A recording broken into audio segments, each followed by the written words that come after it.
Have you ever seen a child standing alone in a crowded place, with the fear of being misunderstood in her eyes, on that morning flight? A 16-year-old black girl was pulled from her first-class seat. Not because she had done anything wrong, but because someone believed that a child like that should not be there. In that moment, she had only two choices: stay silent and endure, or stand up and defend her dignity. If it were you, when the whole plane cabin looked at you as a threat, what would you do? Would you be calm enough to keep your dignity? Or would the hurt make you want to disappear from the world for a moment?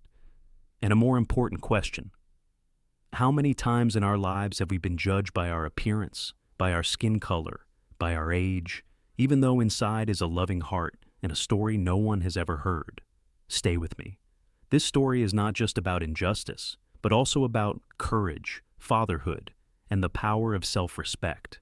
If you feel these things touch your heart, please like, share, and subscribe to the channel to join in the emotional journey ahead.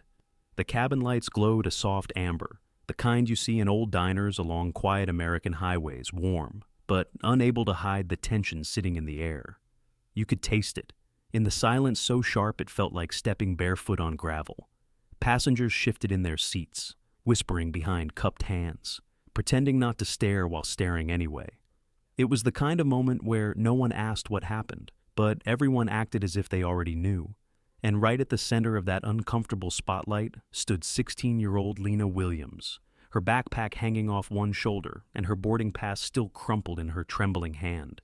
Across from her, tall and stone-faced, Air Marshal Rivera blocked the aisle like a human wall. His voice was even, controlled, the kind that hid everything behind protocol. "Miss, you need to come with me." That one sentence, gentle on the outside, forceful underneath, sliced through the cabin louder than any shout could. Lena didn't resist. She didn't know how to. She only took one slow breath, the way her father taught her when she was little. In through the nose, feel the world settle.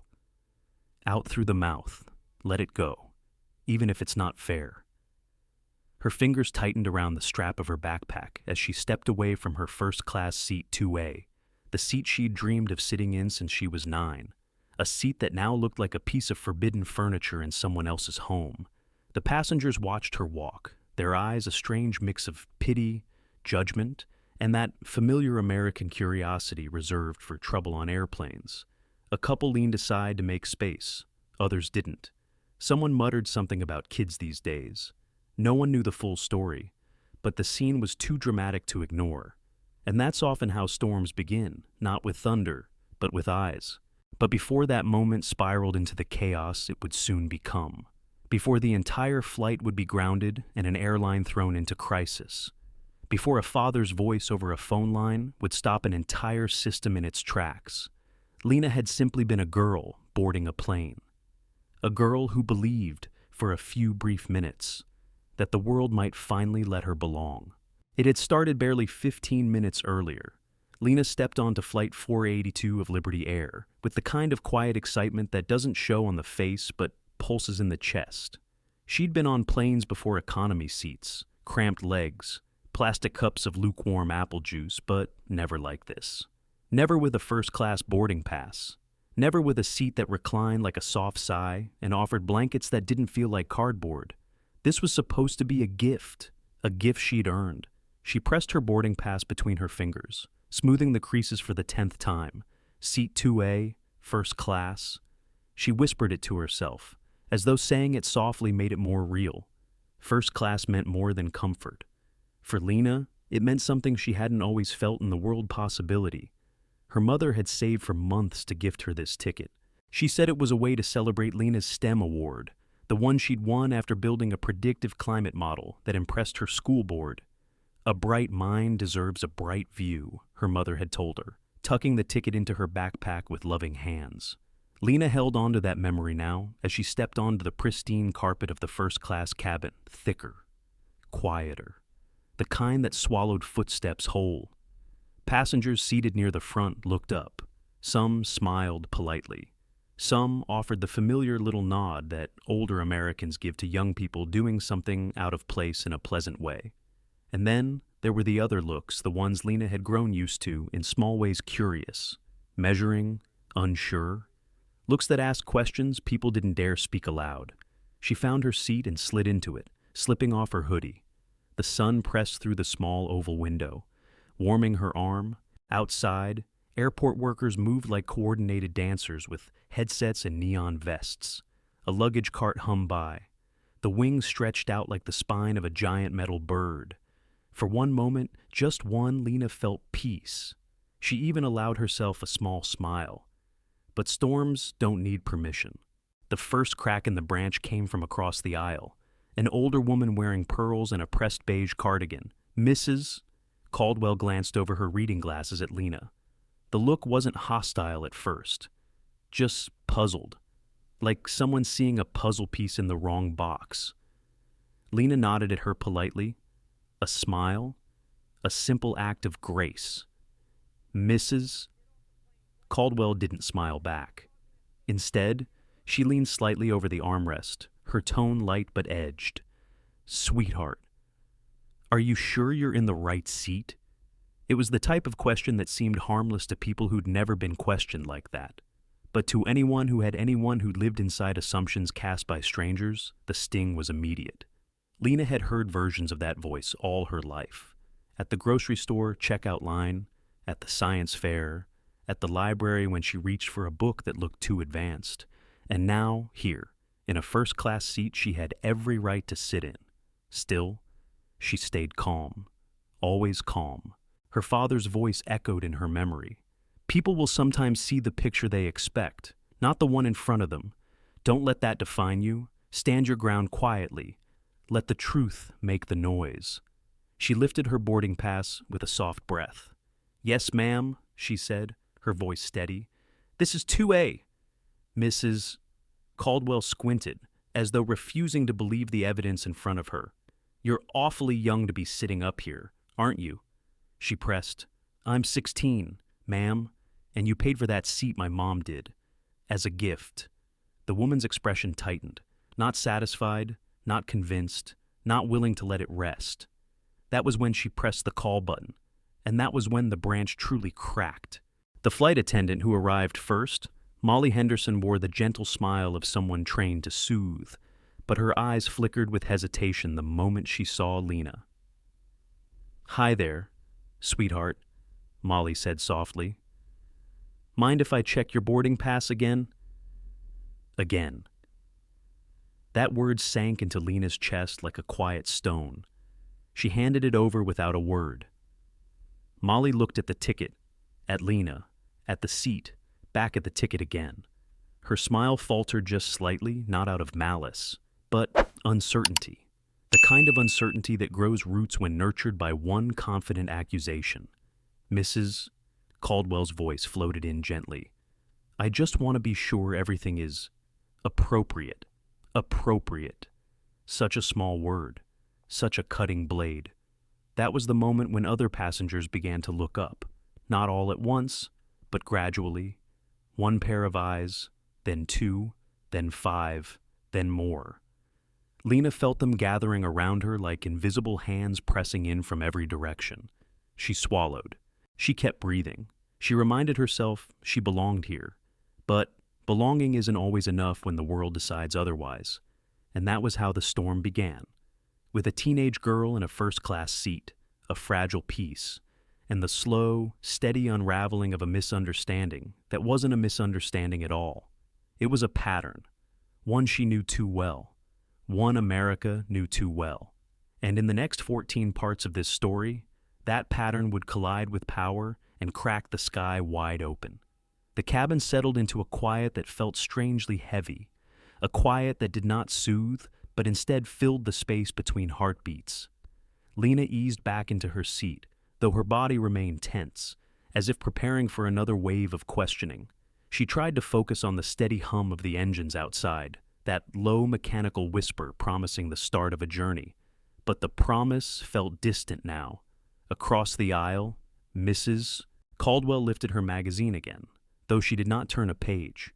She watched Lena from behind the thin gloss cover, her posture stiff, her expression unreadable. The slight tilt of her chin suggested she had not finished satisfying her doubts. For a moment. Lena closed her eyes, She imagined the warmth of her mother's hands as they smoothed the wrinkles of the boarding pass that morning. She imagined the scent of lavender lotion her mother always wore when she hugged her goodbye, and in her mind, she replayed her mother's voice, steady with affection. "Be proud of where you sit. Baby, you worked for this. No one can take that from you." But sitting in seat 2A suddenly felt heavier than earning a scholarship or receiving an award. It felt like trying to balance on a narrow beam while the world watched for a stumble. A shadow moved. Lena opened her eyes to see another passenger, a middle-aged man in a blue business suit, glanced toward her with raised eyebrows. Something in his look reminded her of a teacher who once praised her science project with surprise in his tone, as if brilliance had caught him off guard coming from someone like her. It was not hatred she saw in these small expressions, but something quieter, more complex, woven from years of unspoken assumptions. She let her gaze drift to the window again. Outside, the sun lit the tops of fuel trucks and service carts. Workers moved with practiced ease, guiding cables and towing luggage carts piled with bags. The world down there felt simple, repetitive, grounded. Up here, in a seat that should have felt like a reward, nothing felt grounded at all. The rustle of fabric signaled movement beside her. A young flight attendant named Christopher lifted a tray from the galley and prepared drinks for the first-class cabin. He gave Lena a warm smile when their eyes met. For the first time since boarding, she felt seen without being measured. "Would you like some water before takeoff?" he asked softly, as if sensing the delicate atmosphere. She nodded and accepted the chilled glass. The condensation on the surface cooled her fingertips, and she let the cold seep into her hand, steadying her breath. But Christopher's kindness did not erase the tension around her. When he stepped away, a whisper from the row behind slipped forward like an uninvited breeze. "I'm just saying, you don't see many teenagers up here," a woman murmured to her companion. Her companion responded in a low tone, "Yeah, well, maybe her parents got a last-minute upgrade or something," another voice added, "or maybe she wandered in by accident." None of them spoke loudly enough to be heard clearly, but their words reached Lena with a clarity they could never imagine. Words have a way of finding the people they are about. She straightened in her seat. Her heart did not race, but it felt fuller, pressing against her chest with the weight of wanting to belong and the sting of feeling out of place. A storm was building behind her eyes, but she held it in, the way she had learned to do since childhood. This was not her first time navigating unspoken judgments, but she wished, deeply, that it might be one of the last. Another voice approached. "Mrs. Caldwell had lowered her magazine now and leaned closer, her tone carrying the polished politeness of someone who saw themselves as well-intentioned. "You know, dear, they do sometimes mix up boarding groups. It might be worth checking at the gate next time." Lena swallowed before answering. Her voice came out soft, controlled, almost gentle. "My boarding pass was scanned correctly. Ma'am?" "Yes. But mistakes happen," the woman replied, her eyes tightening with what she believed was concern, but felt like something else entirely. Lena considered explaining again, saying she had earned the seat fair and square, but she sensed that no explanation would satisfy Mrs. Caldwell. Some minds were like locked doors, designed to only accept certain shapes of keys. Before Lena could respond, the flight attendant Molly returned. She carried a small tablet this time, her brows pinched together with a hint of unease. The device displayed the seating chart, but she held it close to her chest, shielding it like sensitive information. "Miss Williams," she said, and Lena knew from her tone that whatever came next would not make the air lighter. "Yes," Lena replied quietly. "I need to verify something with the gate," Molly said. "It should only take a moment." The words were polite, but Lena caught the shadow behind them. She had heard this kind of tone before, the way people spoke when they wanted to avoid confrontation but still intended to challenge your place in a room. Lena felt a tightening inside her ribcage. Not anger. Something more complicated, the kind of feeling that grows when you are tired of proving simple truths. She watched Molly walk toward the front of the cabin. Her footsteps were soft on the thick carpet, but each one echoed in Lena's mind. From the corner of her eye, She saw the businessman in blue shift again. He did not speak, but his silence carried its own story. His jaw clenched slightly, a sign that he had already made up his mind about her. The judgment of strangers was not new to Lena. She had spent years learning how to exist in rooms where people wondered why she was there. Classrooms, science fairs, academic dinners. Now, a first-class cabin. As the moments passed, she wrestled quietly with the thoughts rising inside her. She reminded herself of every hour she spent studying late into the night, every practice presentation, every project she built with patience and stubborn hope. She reminded herself she belonged not because someone granted permission, but because she had earned her place. Yet the doubt around her seeped in like the slow spread of cold water. She found herself questioning things she knew were true. Was her seat marked correctly? Was her ticket scanned properly? Had they mistaken her for someone else at the gate? No. She pushed the thoughts aside. She knew the truth. Still, the fact that she had even wondered felt like its own wound. Molly returned, her tablet tucked under her arm. She forced a gentle smile. "Thank you for your patience," she said. But something in her tone had shifted. It was as though she had been told to handle the situation delicately. As though she had been warned that people were watching. Lena noticed the way Molly's gaze flicked toward Mrs. Caldwell, a tiny glance full of meaning. A glance that said the older woman had influence she should not have had. Passengers began stealing glances again. The tension felt alive, pulsing along the aisles, feeding off everyone's assumptions. Lena sensed the air thickening, carrying a subtle unease that did not feel like her own, but somehow clung to her as if she had caused it. When Molly opened her mouth to speak again, the expression on her face told Lena that the next words would tip the balance of the cabin. And deep inside her, something old and familiar stirred, a quiet ache, a quiet strength. Whatever came next, she would face it with the same steadiness her father always admired in her. Her fingers tightened gently around her backpack strap. The storm was not here yet, but she could feel it coming. It was moving closer with every breath, and this time, she knew it would not be a small one. This time, the sky itself would have to answer. The quiet inside the first-class cabin shifted again, the way air changes before a storm front moves in. It was subtle at first, a thinning of warmth, a cooling of the space around Lena's seat. Conversations softened into murmurs. Pages of magazines stopped turning. Even the hum of the ventilation felt sharper, as if the plane itself sensed something was unsettled. Lena sat still, her back straight, hands folded gently on her lap. She wished she could disappear into the cushioned seat. Let the velvet fabric swallow her up. But she knew better than to shrink. Her father had taught her that shrinking never protected you. It only left more room for others to fill the silence with their own assumptions. She breathed slowly, calming the tremble in her fingers. Across from her. Mrs. Caldwell adjusted her posture, her shoulders pulled back, chin lifted slightly higher, as if preparing to address a room. There was a carefulness in her expression, an air of polite authority that came from a lifetime of being listened to. She glanced at the empty aisle, making sure no one else approached. Then she leaned just enough to let her voice reach Lena clearly. "You know, dear," she began, "I've traveled for many years. I've seen so many boarding errors."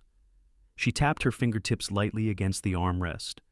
People placed in the wrong section. Children who wander forward without realizing it. Her tone held an attempt at gentleness, but beneath it was a steady thrum of certainty. A certainty that had nothing to do with facts. Lena looked at her, quietly. "My boarding pass is correct, ma'am." Mrs. Caldwell smiled, faint and controlled. Mistakes happen everywhere. Even machines scan the wrong code now and then. Lena felt something tighten behind her ribs. Not anger, not even frustration. Something heavier. A familiar heaviness that came whenever she realized she was not being doubted for her words, but for her very presence. Before she could reply, a man seated diagonally behind her leaned forward. His voice was low, but not soft. It carried the weight of someone who believed his perspective added needed clarity. She probably got bumped up because someone else canceled, he said, speaking to the woman beside him, but watching Lena from the corner of his eye. Kids don't usually fly first class on their own. His companion nodded. That makes more sense. The comments were not loud enough to count as confrontation, but not soft enough to be innocent. They were meant to be overheard, the way people sometimes whisper to justify their discomfort. Lena stared straight ahead, keeping her breath steady. She felt the words settle on her like dust, light but persistent. It amazed her how quickly people created stories about her without ever asking a question. Christopher, the young flight attendant, passed through with a tray of bottled water. He noticed the tension, his eyes scanning the faces around her. For a moment, it looked like he wanted to reassure her, but something in the atmosphere held him back. He offered a polite smile and continued forward. Molly returned shortly after, her tablet tucked against her hip. She gave Lena a small nod, but there was a flicker of discomfort behind her eyes. That flicker told Lena everything she needed to know. Someone had complained. Someone had framed their discomfort as concern, and now the crew felt obligated to ensure safety. Mrs. Caldwell placed a hand on her chest, a gesture that seemed rehearsed. I simply want to make sure everyone is where they're supposed to be, she said softly to no one in particular. A few heads nodded. One woman pressed her lips into a sympathetic smile toward Mrs. Caldwell, not toward Lena. Others simply stayed silent, observing the scene unfold with that uneasy tension of people who want order restored but are not sure what the threat is. Lena lowered her gaze to her hands. Her palms felt warm. Her heartbeat thudded slowly, like a drum marking time in a distant room. She wondered how something so small could turn into something so large. She wondered why her presence required so much explanation. She remembered a day in middle school when she had won a regional math award. The judge had smiled at her and said, "You're so articulate," as if surprised that her intelligence matched her speech. She had accepted the compliment, but later, when she was alone, she had felt an ache under her ribs. That same ache grew now. Molly stood beside her seat again. Her voice was careful, almost too gentle. Lena, sweetheart, I need to ask you a few more things. Lena lifted her head, meeting her eyes. What do you need to know? Did you board with a family member today? No. Did someone assist you at the gate? No. Did anyone direct you to this cabin? Lena paused. The question was slow and deliberate, and she could feel each word wrapping around her like a rope. I walked here myself, she said, calm, steady. Mrs. Caldwell turned slightly. Well, that might have been the issue, she murmured. Lena felt her jaw stiffen. There is no issue, she said softly. Her voice did not rise, but carried a clarity that cut through the cabin, a clarity shaped by years of kindness, strength, and restraint. But strength did not stop the next moment. A passenger in the third row leaned sideways, curiosity blooming into suspicion. Did you see her ticket? He asked Molly. It's okay to double check. We all want to feel secure. Secure. That word settled into the cabin like a heavy stone dropped into deep water. It was no longer about seating, it was about safety. And when people spoke of safety with that tone, it often pointed in one direction. Lena felt something shift inside her. A quiet voice rose in her chest, the voice she used on the hardest days. She told herself to remain calm, that nothing was wrong, that truth would rise above this moment.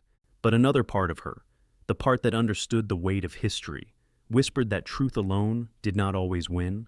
As the silence deepened, Mrs. Caldwell lifted her hand again and pressed the call button. The soft chime rang through the cabin. Several people looked toward Lena, not with malice, but with expectation, as if something inevitable was unfolding and she was at the center of it. Lena closed her eyes for half a second. She knew this moment. She had lived variations of it countless times. The seed had been planted. Now it was beginning to grow. She felt the shift in the air, the slow curling of suspicion as it reached for more. When she opened her eyes, her gaze was steady. She was not afraid. She was tired. and being tired was its own kind of sadness. The footsteps approaching down the aisle were firm and confident. Lena knew without looking that this would be the turning point. The moment the seed blossomed into something larger, something none of them would be able to ignore. The storm was beginning, and she was right at its center. The footsteps coming down the aisle felt heavier than they should have, as if each one carried the weight of unspoken conclusions. The passengers sensed it too. A few lifted their heads, others straightened their backs, all waiting for something they did not yet understand, but somehow expected. Lena kept her hands folded neatly in her lap. Her breathing remained slow, steady, measured. She had learned long ago that silence could protect her, even when the world tried to push noise into her space. But beneath her calm, something fragile fluttered, like a bird trapped beneath layers of clothing. Molly appeared first, her face carefully composed. Behind her walked another crew member, taller, older, with an expression that suggested experience mixed with a desire to avoid conflict. He paused beside Molly, glancing briefly at Lena before speaking to the passengers as if addressing a delicate situation. "We're handling a minor clarification," he said with a gentle voice meant to ease tension. "Please remain seated." A ripple moved through the cabin, a ripple of ideas, guesses, and private judgments. The businessman in blue nodded slightly, as if this confirmed his earlier suspicions. "Mrs. Caldwell clasped her hands and sighed in a way that made it clear she believed she was doing something righteous. Lena felt the moment closing in on her. She wasn't afraid. She had learned to recognize fear and silence it before it reached her voice. What she felt now wasn't fear, but exhaustion. A heaviness settled around her shoulders, reminding her of all the moments in her life when she had been forced to explain herself to people who never had to explain anything in return. Molly leaned down slightly. "Lena," she said, "I need to ask you one more question." Lena lifted her eyes, meeting Molly's gaze with unwavering calm. "Yes." Molly hesitated. "You didn't switch seats with someone, did you?" "No," Lena answered softly. "This is my seat. Are you traveling for a special program? Maybe with a group?" "No, ma'am." Her voice carried no bitterness, only a quiet strength. A silence followed, the kind that grows roots before anything else can rise. Behind Molly, Mrs. Caldwell gave another of her subtle sighs. "Well, I suppose some clarity would help us all feel a bit safer." Safer? That word slid into the air like a cold blade. Lena felt it cut before it even touched her. The older woman behind the businessman added gently, "It's not about her. It's just today's world. You can never be too careful." Lena looked up at her, not with anger, but with a sorrowful clarity. "I haven't done anything," she said quietly. The woman avoided her gaze. Molly exhaled slowly, perhaps realizing how quickly the situation was spiraling, yet still pulled by the pressure of judgmental eyes around her. She stepped aside, and the older crew member moved forward. He spoke gently, the way people speak when they believe they're being kind, even while causing harm. "We'd like to check your ticket one more time," he said, "just to settle everyone's concerns. Everyone's concerns, not hers, not the truth, everyone else's." Lena reached into her backpack slowly, the zipper softly breaking the quiet. She pulled out the boarding pass, still carefully straightened from earlier. She handed it over without trembling, her face serene. The man studied it, tracing the printed numbers as if they might rearrange themselves into a reason for all this. He glanced at the seat number, then back at Lena, then at the device in his hand. "It does say 2A. He finally murmured. Molly leaned in. Maybe it was scanned incorrectly. "It wasn't," Lena answered before he could speak again. Her voice was soft, gentle, but there was an unmistakable firmness in it. The firmness of someone who had spent a lifetime defending her right to simply exist without suspicion. The older crew member hesitated. His eyes drifted to the faces watching him, people who expected him to keep them safe, even if the danger existed only in their assumption. And then it happened. Mrs. Caldwell leaned back, crossed her arms, and said the words that would ignite the fire. "I'm not comfortable with her sitting here. I don't feel safe." The sentence dropped into the cabin like a stone thrown into still water. Not comfortable, not safe. Two phrases that had the power to remake any situation into something urgent. Lena felt the air leave her chest, not from fear, but from the realization that the truth no longer mattered. In that moment, she knew exactly what would happen next. She had seen it before, in other shapes, in other rooms. People often believed what made them feel secure, not what made sense. The businessman added softly, "If she's making people uneasy, maybe she should be moved until things are sorted out." His voice wasn't cruel. It was worse. It was casual. Molly's expression shifted, torn between doubt and duty. "We just need to make sure all the passengers feel safe," she said. Lena looked at her slowly. "Do I look unsafe?" Molly's lips parted slightly, but no words came out. A quiet ache rose in Lena, one she recognized too well. It felt like standing at the edge of something dark, knowing it would swallow her not because she deserved it, but because someone else's fear had more authority than her truth. She drew a breath and tried to steady the trembling inside. She reminded herself she belonged here. She reminded herself that her seat was hers. She reminded herself of her mother's voice that morning, warm with pride. But as Molly stepped back again, a new pair of footsteps echoed from the front of the cabin. Firm, purposeful, heavy with implication. Lena didn't need to look to know what was coming. A figure approached, taller than the crew members, shoulders squared, jacket stiff with authority. Air Marshal Rivera. His presence shifted the entire cabin. Even those who had avoided looking before now turned to watch. He assessed the space, his eyes scanning faces one by one before landing on Lena. "Miss," he said, his voice steady, "I need you to come with me for a moment." There was no anger in his tone, no cruelty, just the efficient firmness of someone taught to remove questions by removing people. Lena felt a single cold line trace down her spine. Why, she asked quietly. "We've received a report of a concern," he said. "We need to step aside to address it." A concern. That was all it took. Mrs. Caldwell lowered her gaze as if she regretted nothing. The businessman watched with somber approval. Several other passengers leaned back, relieved that the responsibility of suspicion no longer rested with them. Lena looked at Rivera. "I haven't done anything wrong. I understand," he replied neutrally. "But we need to resolve this. Resolve this." She realized then that the moment was no longer in her control. It belonged to the assumptions that had grown like vines over the past hour, spreading from one mind to another.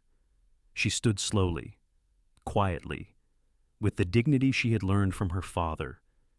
The cabin remained hushed, every pair of eyes following her as if she were a mystery unfolding. And as she stepped into the aisle, she felt something shift deep within her chest. A quiet breaking, a quiet strengthening, two feelings intertwined, shaping the moment she knew would alter everything that followed. The aisle felt longer than it had when Lena first boarded. Back then, she walked with a kind of innocent expectation, her heart light with the thrill of her father's surprise. Now each step carried the slow weight of eyes that followed her. Eyes that built their own stories about why a teenager was being escorted away by an air marshal. Air Marshal Rivera walked just ahead of her. His pace was measured, firm but not rushed. He didn't touch her, didn't gesture dramatically, yet his presence cast a shadow that moved with her. His voice from earlier lingered in her mind, not harsh but resolute. A voice used to being obeyed. Passengers parted just enough to let her pass. Some turned their faces to the window, pretending not to see. Others allowed curiosity to flicker openly across their features. She felt each look like a tiny pinprick on her skin. None of them said anything, but silence had a way of speaking even louder than accusations. She passed row after row, each seat marking another moment she wished she could forget. A little girl clutching a stuffed bear stared at her with big, unfiltered eyes. Lena managed a faint smile at her, but the child's mother gently turned the girl's face away, as if watching Lena might teach her something unsafe. Lena lowered her gaze. She didn't understand how a group of strangers could turn a seat number into a threat. She didn't understand how someone's feelings could matter more than her truth. But deeper than confusion was something quieter, more painful. A question she had asked herself far too many times. Why me? Why again? The carpet beneath her shoes muffled her steps, but inside her ears, her heartbeat sounded like a slow drum. Each pulse reminded her of the truth she still carried, a truth no one else seemed to want. Her seat was hers. Her ticket was valid. Her presence was not a mistake. Yet the aisle kept stretching out in front of her, and she followed Rivera toward the front cabin, like someone walking through a memory they wish they hadn't lived. When they reached the small space near the galley, he stopped and turned to face her. His expression was neutral, almost calm, but there was a seriousness in his eyes that suggested he believed he was preventing something larger. "Miss Williams," he said slowly, "this won't take long." Lena folded her hands together again, her fingers tightening for a moment before she forced them to relax. "I haven't done anything wrong." "I understand," he replied. But the gentleness of his tone did not erase the authority behind it. He believed he was doing his job. She understood that. She just wished his job didn't involve questioning people like her more often than others. The small compartment felt even smaller with the tension hanging between them. She could hear the faint clatter of utensils from the galley, the soft buzz of voices from the cabin behind her, and somewhere far forward, the rhythmic clicking of switches in the cockpit. Rivera looked at her boarding pass again. "This is your correct seat." "Yes." Her voice remained steady. 2A? Did you board with any special assistance today?" "No." His brows drew together slightly, not in suspicion, but in contemplation. There was a passenger who expressed concern. Lena's chest tightened. "I know. And another who suggested you might have come to the wrong cabin." "I didn't." He nodded, as if taking mental notes. "It's important for me to verify everything." Lena inhaled slowly, letting the air settle the ache inside her. "Are you verifying because of a mistake, or because someone didn't like seeing me in that seat?" The question hung between them like a fragile thread. Rivera hesitated. That hesitation told her more than any direct answer. Before he could respond, the curtain behind them shifted slightly. Molly stepped into the narrow space, her expression apologetic, though her shoulders stiffened under invisible pressure. "Air Marshal Rivera," she said softly. "The passenger, well, she's insisting there may be an issue that wasn't properly addressed." Rivera's jaw tensed. What issue she believes the seat was obtained improperly? "And do you believe that," Lena asked, looking straight at Molly? Molly's lips parted, then closed. She seemed to war with herself before whispering, "I don't know." Lena's eyes softened, though her voice held a strength that made the air feel still. "I know my seat. I know why I'm here. I didn't trick anyone. I didn't sneak anywhere." Molly lowered her gaze. Rivera observed the exchange carefully. He scanned Lena's face, searching for signs of distress or dishonesty, but he found neither, only a quiet resilience, a kind of steadiness that didn't come from innocence, but from surviving moments like this more than once. He sighed quietly and rubbed the bridge of his nose. "Let's take a moment. I'll run your information through the system for clarity." Lena nodded. He stepped away toward the front, leaving her and Molly alone in the small space. For a brief time, neither of them spoke. The hum of the aircraft filled the silence. "Finally," Molly whispered, "I'm sorry this is happening." Lena didn't respond right away. She stared at the floor, her breath steady. "It's not the first time," she said softly, "but I hoped it wouldn't be today." Molly's eyes glistened. "I didn't intend for things to escalate." "I know," Lena said. "It wasn't you." But Molly's guilt didn't fade. She leaned against the counter, looking tired in a way that had nothing to do with her shift. "People expect us to act on complaints," she murmured. "If we ignore them, they say we aren't doing enough. And if you act on them," Lena whispered, "someone like me gets pulled aside."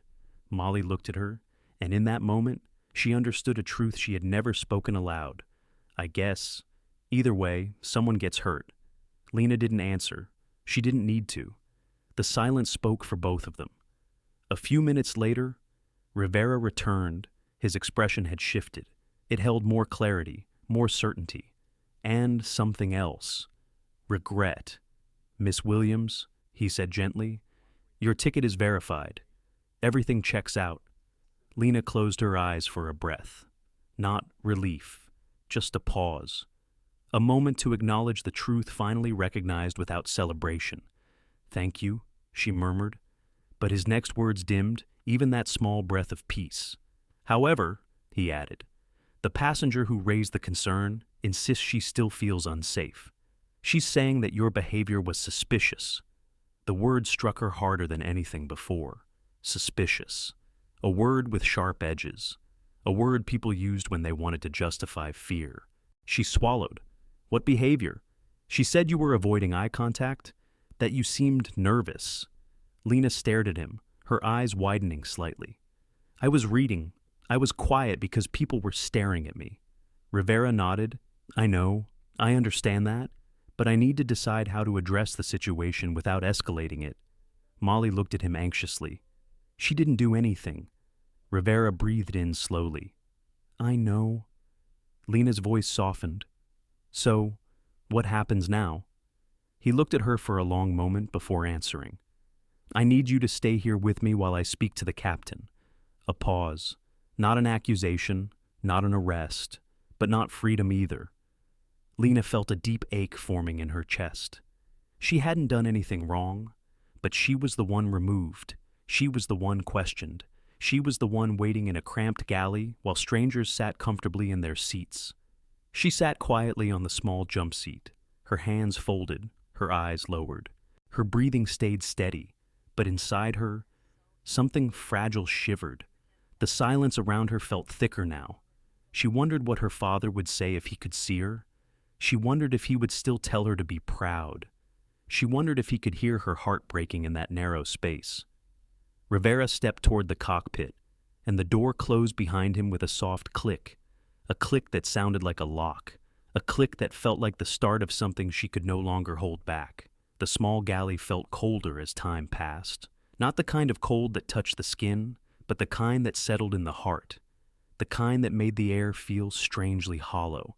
Lena sat quietly on the narrow jump seat, the faint vibration of the aircraft beneath her feet reminding her that she was still on the same flight, the same plane, yet no longer part of the world she had boarded with hope. She clasped her hands together, her thumbs gently brushing each other, a small movement, steadying, comforting. She let her breath fall into a slow rhythm, counting each inhale, each exhale, not to keep calm, but to keep from unraveling. Behind the thin curtain, she could hear whispers, crew members discussing seat assignments, a passenger asking if everything was all right, another requesting reassurance that the situation was being handled. The softness of their voices somehow made everything worse, loud hostility she could brace against. Quiet suspicion felt like a fog she could never push away. Molly remained nearby, standing by the counter, every so often. She'd glance at Lena with an expression that carried both remorse and helplessness. Her fingers fidgeted with the edge of a paper napkin, twisting it slowly as if trying to unravel her own guilt. "I'm so sorry," she whispered once, barely loud enough for Lena to hear. Lena didn't look up. She only nodded, a gentle acknowledgement that carried no blame, but no comfort either. Minutes passed, though they felt far longer. The hum of the engines filled the space around her, a low, steady sound that reminded her of the machines she used during science club experiments. Back then, the hum meant discovery and progress. Now, it felt like a reminder that she was stuck between strangers who saw her as a question rather than a person. She closed her eyes for a moment and pictured her father in his office, the way he leaned over his desk, glasses perched low on his nose, listening to her voice with full attention, no matter how busy he was. She imagined him smiling warmly when she told him about the surprise first-class ticket. She imagined him telling her she deserved it. If he could see her now, sitting alone in a galley under suspicion she had not earned, what would he feel? Just then, the curtain shifted, and Christopher stepped inside. His face was pale, brows drawn together in worry. "Lena," he said softly, "is there anything you need? Water, a snack?" She shook her head. "I'm okay." He hesitated, his throat tightening with something unspoken. "You shouldn't be here," he murmured. "Not like this." His words were sincere, but they brought another ache to her chest. She looked down at her hands. "I know." Before Christopher could say more, the cockpit door clicked open. Air Marshal Rivera stepped out. His expression had changed again. There was tension around his eyes, but also a flicker of unease. A man who expected clarity and instead found complications. He approached Lena with slow, measured steps. "Miss Williams," he said, "the captain has reviewed the situation." Lena lifted her gaze, bracing herself. "He understands your ticket is valid. He agrees you haven't done anything wrong." A small relief fluttered in her chest, fragile and brief. But Rivera continued. "However, he's also responsible for an entire cabin of passengers, and some of them insist they feel unsafe." Lena inhaled sharply, though her voice remained steady. "Because of me." He didn't answer. His silence was confirmation. She felt something fragile inside her crack, a quiet, nearly invisible sound. Not anger, not fear, just the soft breaking of hope that today would be different. Before Rivera could speak again, a chime sounded from the intercom. The faint buzz of the system crackled through the cabin, followed by the flight attendant's voice. "Air Marshal Rivera, you have a call from ground operations. Please pick up line 3. The marshal's brow furrowed. He excused himself and stepped toward the small phone mounted near the galley. He lifted the receiver and pressed the blinking button. Rivera speaking. What Lena heard next was only one side of the conversation, but every word carried enough weight to shift the entire atmosphere. "Yes. This is Rivera." Pause.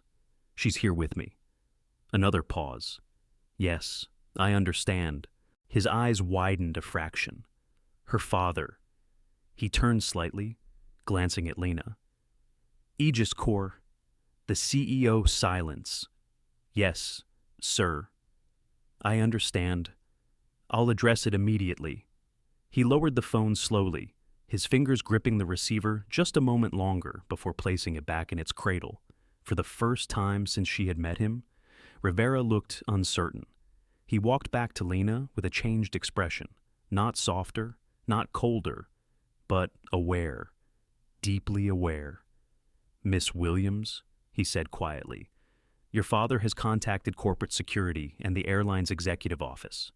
Lena blinked in surprise. "My father? He was informed of the situation by ground staff.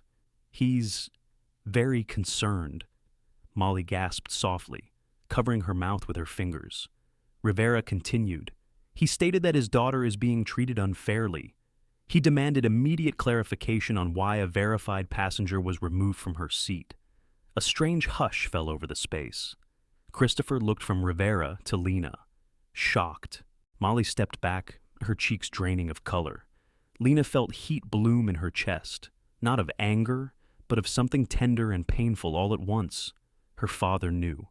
He was watching over her in the way only he could. She imagined him standing in his office, voice firm, protecting her even from miles away. Rivera exhaled. "There is more. The airline's CEO has asked for a direct update. He wants to know exactly what led to the removal of a minor from first class." The words settled like a slow ripple. "So," Lena whispered, "what does that mean?" "It means," Rivera answered carefully, "that we need to resolve this situation with full transparency." Molly's voice trembled. "Does that mean she can return to her seat?" Rivera hesitated. "I need to review the captain's final decision." But before he could step away again, the intercom chimed a second time. "Air Marshal Rivera," the pilot's calm voice came through. "Please come forward. We need to discuss updated instructions from headquarters." Rivera nodded and turned toward the cockpit once more. The door closed behind him. Silence enveloped the galley. Lena stared at the curtain where he had disappeared. For the first time since the ordeal began, she felt something inside her shift. Not hope, not victory. Something steadier.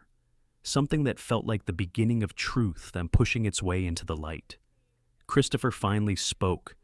He's talking to the captain. And the airline CEO? Yes, Molly whispered. This just turned into something much bigger. Lena lowered her gaze, her voice small but firm. I didn't want any of this. I just wanted to sit in my seat. She felt tears prick behind her eyes, but she blinked them back. She refused to let them fall. Christopher crouched to her eye level. For what it's worth. You didn't do anything to deserve this. Lena nodded, a single trembling breath escaping her. She didn't know what decision was being made behind those closed doors. She didn't know how the passengers would react when the truth returned to them. She didn't know how much farther this would go. But one thing was certain. The moment her father made that call, the flight, the airline, and everyone on it was about to face a truth they had tried to ignore. And the storm that began as a whisper in first class was now swelling into something powerful enough to shake the entire cabin. The cockpit door opened with a soft click that carried through the narrow galley like a ripple of unexpected wind. Rivera stepped out first. His face, usually composed and unreadable, now carried an expression Lena could not quite decipher. It wasn't anger. It wasn't irritation. It was something more complex, woven with caution and a quiet awareness of the weight resting on his shoulders. Behind him, Captain Morris paused in the doorway. His tall frame cast a long shadow along the floor. He studied Lena for a moment, not with suspicion, but with a kind of somber reflection, as if he had been handed a truth he had not expected, and now needed to honor it carefully. Lena straightened on the jump seat. Her fingers curled lightly around the fabric, grounding herself. She told herself to breathe, even though every part of her wanted to shrink into the silence like a fragile leaf caught in wind. Captain Morris gave a subtle nod before speaking. "Miss Williams," he began, his tone steady. "I've been informed about the call from corporate headquarters, and from your father." Lena couldn't tell if his voice carried apology or responsibility. Maybe both. "I understand," she said quietly. He exhaled, a slow release of tension. "We have to handle this properly. For you and for everyone on board." Rivera crossed his arms, but the gesture wasn't defensive.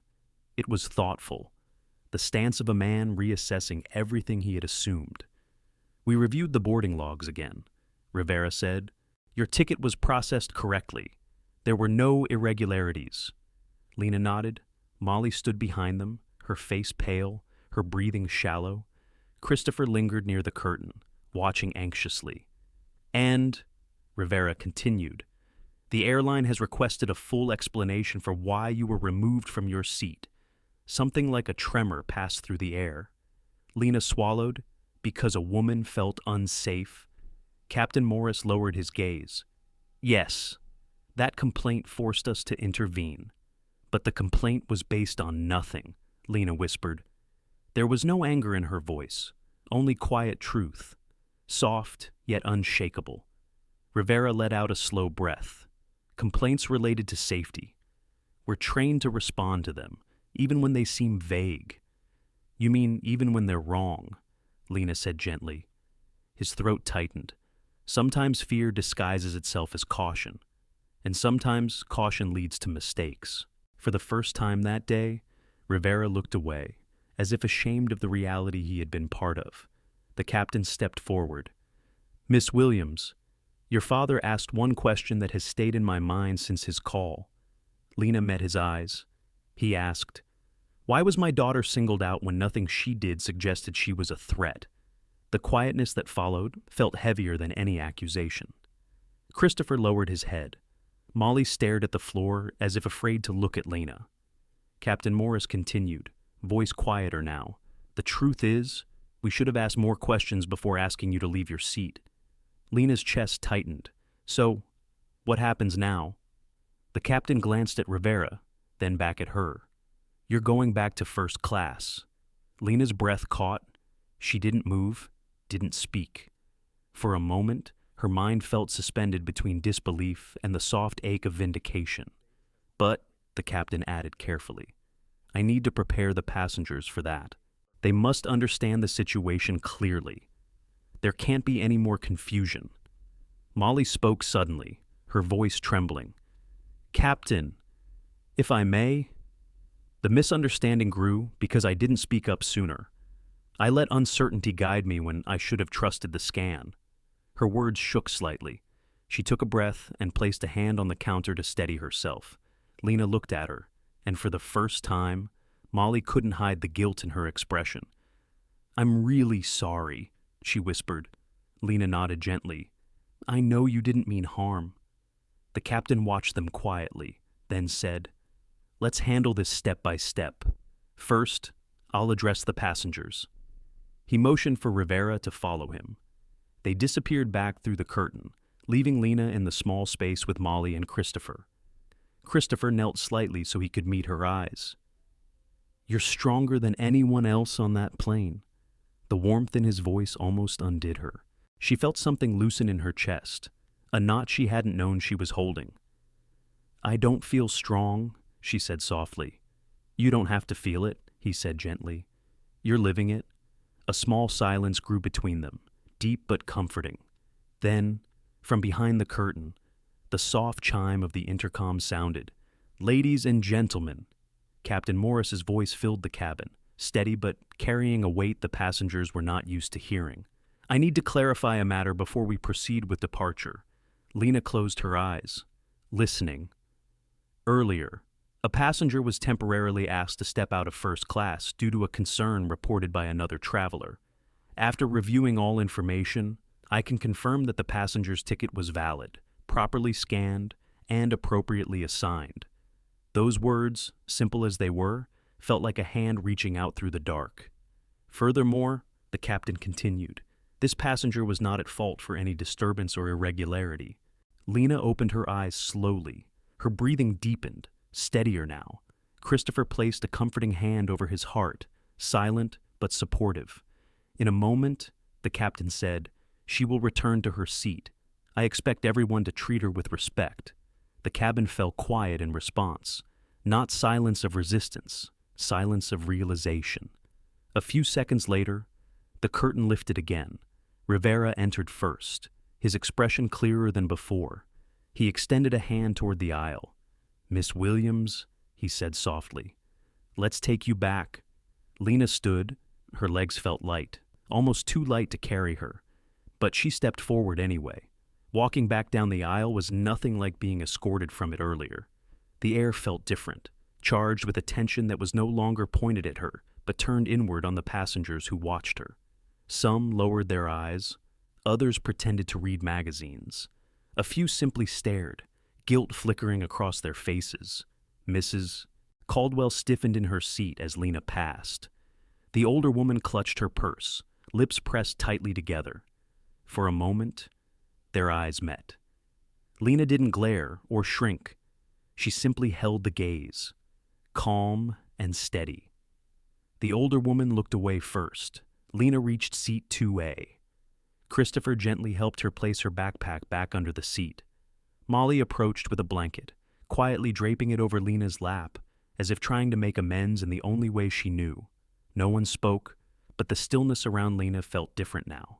Not threatening, not questioning, heavy, yes, but heavy with recognition rather than suspicion. Rivera stood nearby, hands clasped behind him. For the first time, he lowered his head slightly. Thank you for your patience, he said. The words were simple, but sincere. I'm sorry for what you went through. Lena nodded. She did not smile. She did not cry. She simply breathed. She sat back in her seat, this time with a quiet dignity that no one could question. The engines hummed again, preparing for departure. Lena gazed out the window. She wasn't returning to her seat. She was reclaiming it. And though she didn't know what would happen once the plane landed, she felt something inside her shift, something that felt like the first hint of strength rising after a long and painful quiet. For the first time since the flight began, the sky outside looked less distant, and her story, once whispered behind curtains, was now unfolding in plain view. The plane settled into a thick, uneasy stillness. Even though Lena had returned to her seat, nothing about the cabin felt normal. It was as if the air itself had memory now, a memory of the judgment that unfolded, the whispers, the weight placed on a girl who wanted nothing more than to fly to New York and surprise her mother. The soft overhead lights glowed warmly, but Lena didn't feel the warmth. She sat with her hands resting atop the blanket Molly had given her, fingertips lightly curled as if she were afraid that grasping anything too tightly might make it crumble. She gazed out the window. The airport runway lights flickered like small stars trapped on the ground. A luggage cart rolled past in the distance, its headlights cutting through the dim morning haze. Everything outside looked ordinary, almost peaceful. Inside, nothing felt peaceful. Passengers shifted in their seats. Some cleared their throats quietly, hoping to fill the silence with harmless noise. Others sat perfectly still, trying not to meet Lena's eyes. The discomfort traveled through the cabin like a slow-moving current. Christopher lingered a few steps away, offering subtle glances of reassurance. His face softened whenever she looked his way, as if he hoped that even a single gentle expression could counter everything she had endured. Molly approached cautiously, holding a cup of warm tea. "This is chamomile," she whispered. "It helps with nerves. If you'd like." Lena accepted it with both hands. "Thank you." Molly's voice trembled faintly. "I wish I had spoken up sooner." Lena didn't respond. She appreciated the apology, but words were fragile. They couldn't erase what had already rooted itself deeply inside her. They could only soften the sharp edges. The plane's engines hummed louder, shifting into a deeper vibration as the aircraft prepared for departure. Usually, that low rumble filled her with excitement, the beginning of a journey, the feeling of being lifted from the ground. But today, it felt like the world was shaking loose something heavy.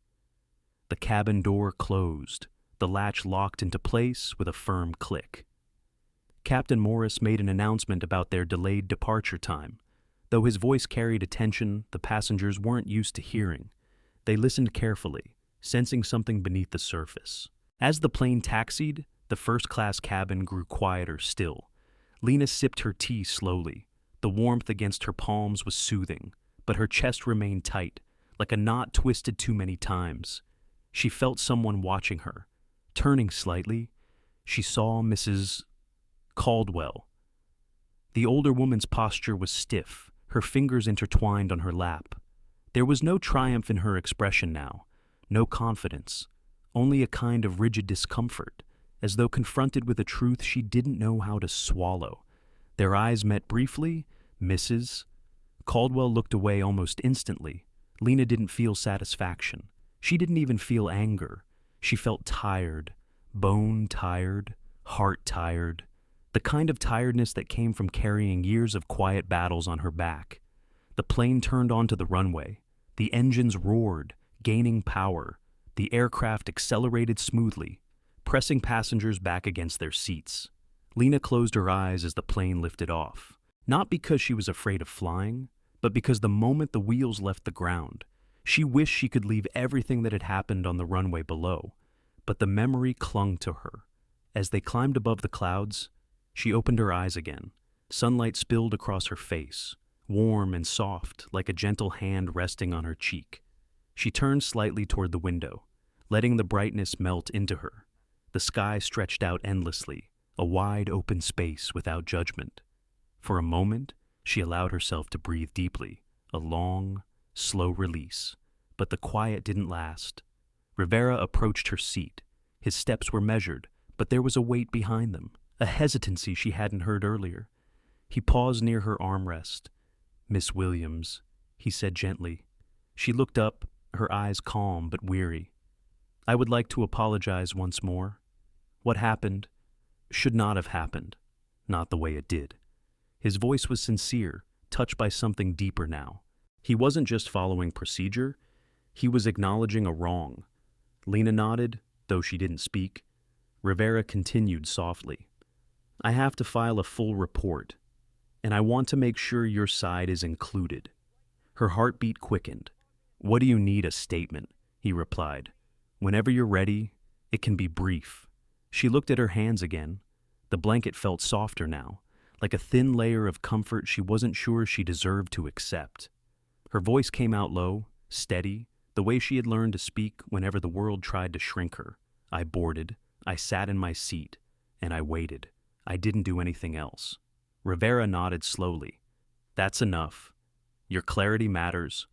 He hesitated a moment longer, then added, "And your father is still on the line with headquarters." Lena froze. "Right now? Yes. Corporate security is relaying updates." She swallowed. He must be really upset. Rivera's voice softened. He sounded determined, not angry, not frantic, determined. That described her father well. As Rivera returned to the front of the cabin, Mrs. Caldwell shifted in her seat. She leaned slightly toward the aisle, her voice small. "Excuse me." Lena looked over. The older woman's hands trembled. Her eyes, usually sharp and calculating, now carried the uncertain flicker of someone trying to gather courage. Mrs. Caldwell began, but the words tangled in her throat. She swallowed, trying again. "I misread the situation. I shouldn't have assumed." The apology floated in the air between them, thin and trembling, yet real. Lena didn't let the silence stretch too long. Her voice remained soft, steady. "Thank you for saying that." Mrs. Caldwell exhaled shakily, as if she had feared rejection. "I hope the rest of your flight is peaceful." Lena gave a small nod. "Me too." The older woman leaned back, hands clasped tightly, her gaze turned downward. The shame she carried was not loud, but it was present, wrapped around her like a heavy scarf.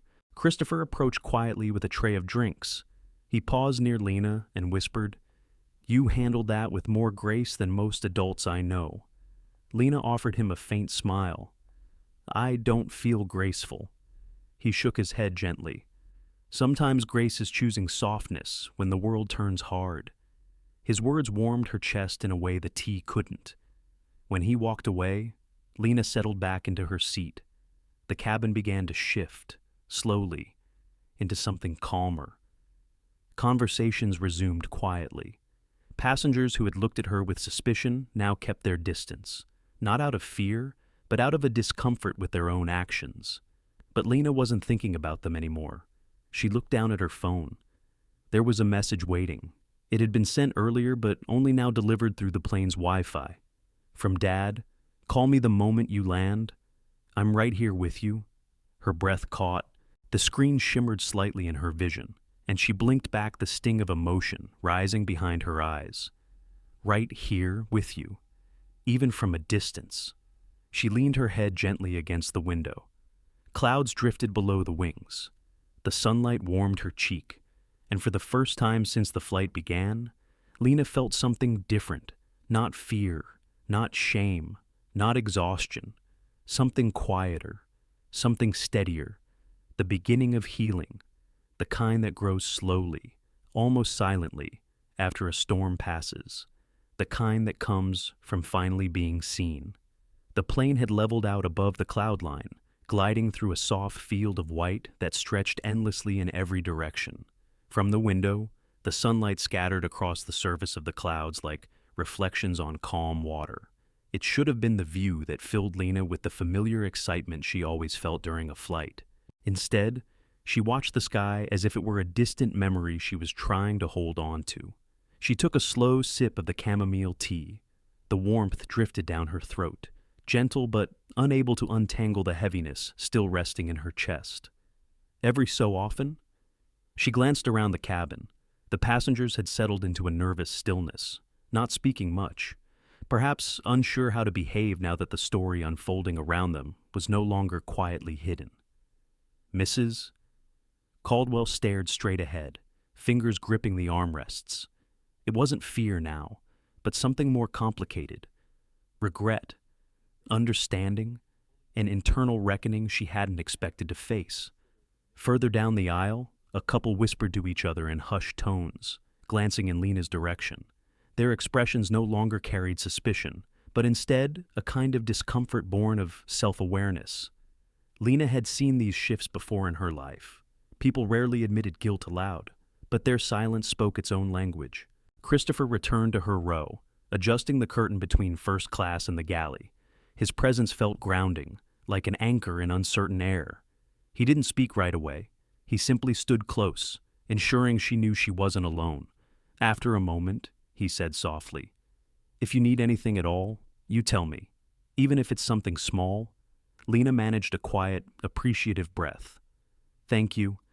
I think I'm okay." He nodded, though the concern in his eyes never left. "You don't have to be okay," he whispered, "but I'm here." Those words settled gently in her chest. When Christopher stepped away, Lena leaned her head against the seat. The hum of the engines felt like a soft vibration through her bones. She closed her eyes briefly, letting the rhythm of the flight hold her for a moment. But her thoughts didn't rest. She remembered her father's message. "Call me the moment you land. I'm right here with you." She imagined him pacing his office, fingers drumming lightly on the desk, jaw tight with a mixture of worry and resolve. It comforted her, yet it also stirred something deeper, a longing to hear his voice, a longing to feel grounded again. Someone approached her row. She opened her eyes. It was Rivera. He didn't stand over her this time. Instead, he crouched slightly so he spoke at her level, his posture showing respect he hadn't offered earlier. "Miss Williams," he said gently, "I want you to know that the report I'm filing will be thorough. Everything that happened, everything you said, everything you didn't do, it's all being documented clearly." Lena nodded, though her voice failed her for a moment. She managed a soft response. "Thank you." Rivera studied her expression. "You're young, but you handled this with a calm most adults can't manage. I admire that." She looked down, letting the compliment settle without trying to absorb too much of it. "I just didn't want things to get worse." He lowered his voice. "They won't? Not anymore." He stood and returned to the front, leaving behind a quiet promise she didn't fully trust yet, but one she wanted to believe. The minutes stretched on gently. The flight attendant served drinks to the other passengers, moving carefully around the tension still lingering. Every so often, someone glanced at Lena, their expressions softening, though none were brave enough to speak. Then, something unexpected happened. Molly approached again, her hands clasped together. Her steps were hesitant, but her eyes carried determination. "Lena," she said quietly, "the captain wants to speak with you when you're ready." Lena blinked. "With me?" "Yes, he wants to apologize in person." Lena looked out the window for a moment, gathering her thoughts. The sky felt calmer now, like an open field that welcomed breath. "I can go now," she said. Molly nodded gently. "Come with me." Lena stood, smoothing the blanket on her lap before setting it aside. She walked slowly up the aisle, aware of every pair of eyes following her. Not out of suspicion now, but because they were witnessing something unusual, something that rarely happened at 30,000 feet. As she approached the cockpit door, Molly stepped aside. Captain Morris was waiting just beyond the threshold. He had removed his cap, holding it respectfully at his side. "Miss Williams," he said, his voice heavy with sincerity. "Thank you for speaking with me." Lena met his gaze. "Yes, sir." He gestured slightly toward the small open space near the door. "I just want to say this plainly. We failed you today." The words were direct, honest, without excuses. He continued, "It's my job to protect every passenger, and I allowed someone's fear, unfounded fear, to shape my decision. That wasn't right." Lena felt her throat tighten slightly. She inhaled slowly before answering. "I appreciate your apology." The captain nodded. "Your father asked me a question earlier." He said, "Would you have removed another passenger for the same reason?" "And the truth is?" He paused, as if searching for the courage to name something uncomfortable. "I don't think I would have. Not without more evidence." Lena didn't speak. She waited. "I'm sorry," he said softly, "and I know sorry doesn't fix what you felt today. But I won't ignore this lesson." Her voice was quiet when she replied, "Then something good can still come from it." His expression shifted, touched by the depth in her words. "You deserve better than what happened." Lena lowered her gaze briefly. "I just wanted to fly," the captain swallowed, unable to hide the ache in his expression. "And you will. You'll fly safely, without interruptions. From here on." He stepped back slightly. "If there's anything you need, anything at all, you let me or Rivera know." She nodded again. As she turned to return to her seat, she noticed Rivera standing by the curtains, giving her a small nod of respect. It wasn't ceremonial, it wasn't performative, it felt genuine. She walked back down the aisle. The passengers looked at her again this time, not with doubt, but with something like reflection. Maybe shame, maybe learning. Christopher smiled softly as she returned to 2A, gently adjusting her blanket again. "Welcome back," he whispered. This time, the words didn't sting. This time, they landed gently. Lena settled into her seat. The clouds drifted below. The sky stretched wide and forgiving. She took one long, deep breath, and, slowly, for the first time since the flight had begun, she began to feel the tightness inside her ease. The storm that had raged quietly inside her was finally losing its strength, and the sky, vast and open, felt like it was listening. The cabin lights dimmed slightly as the aircraft entered a stretch of softer air. Outside the windows, the clouds opened into long, gentle layers that glowed beneath the midday sun. It was the type of view that usually captivated first-time flyers. The same view that once made Lena press her face to the glass with awe when she was younger. Today, the beauty of the sky touched her differently. It didn't spark excitement. Instead, it wrapped her in a quiet comfort she hadn't felt since boarding. She sat deep in her seat, her body slowly releasing tension she had been holding for hours. Her fingers traced the warm paper sleeve of the teacup, turning it gently as if to remind herself she was still here, still safe, still whole after everything that had unfolded. Christopher passed by again, checking on each passenger with a steady professionalism, though he never failed to glance toward Lena with a soft question in his eyes. She nodded each time, letting him know she was holding up. Across the aisle, Mrs. Caldwell remained unusually quiet. Her gaze hovered somewhere distant, as though she were revisiting her own actions one piece at a time. The rigid confidence she carried earlier had dissolved, replaced by a silence that hinted at reflection she wasn't ready to voice. The engines hummed beneath the cabin, a deep, steady note that filled the air with a feeling of movement and possibility. It reminded Lena of car rides with her father when she was a child, where the gentle vibration of the road beneath them made her lean against his arm and drift to sleep. The memory warmed her chest. Her phone buzzed faintly. A notification appeared on the screen. A voicemail from her father, sent less than 2 minutes ago. Lena hesitated. She didn't want to cry. Not here. Not in front of people who already saw too much. But the message waited, small and quiet, as if gently tapping at her heart. She put in her earbuds and pressed play. Her father's voice arrived softly, deeper than usual, carrying an unmistakable mixture of control and emotion. "Lena, sweetheart, I know you're still in the air, but I want you to hear something as soon as you can. What happened to you was wrong, completely wrong, and I am already taking steps to make sure it is addressed properly." He paused. She could hear his breath tighten. Not with anger, with worry, but more than that. "I want you to know this. None of what happened says anything about who you are. Not one piece of it reflects your worth. You did everything right. You stayed calm. You stayed respectful. That matters to me more than anything." Lena blinked quickly, trying to keep her tears from falling. Her father continued, "When you land, I'll be waiting, and we'll get through the rest of this together." The message ended. For a few seconds, she kept her eyes closed, letting his words settle into the spaces where fear had been sitting earlier. When she opened them again, she felt more grounded, as if her father's voice had reached across the distance and steadied her. Rivera appeared near the curtain at the front again. He spoke quietly to another crew member, his posture firm yet thoughtful. Every now and then, his eyes drifted toward Lena's row, but not with scrutiny, with respect. The seatbelt sign remained off, and people began moving quietly around the cabin. A man in his 50s approached the lavatory, but as he passed Lena's seat, he slowed. He didn't speak.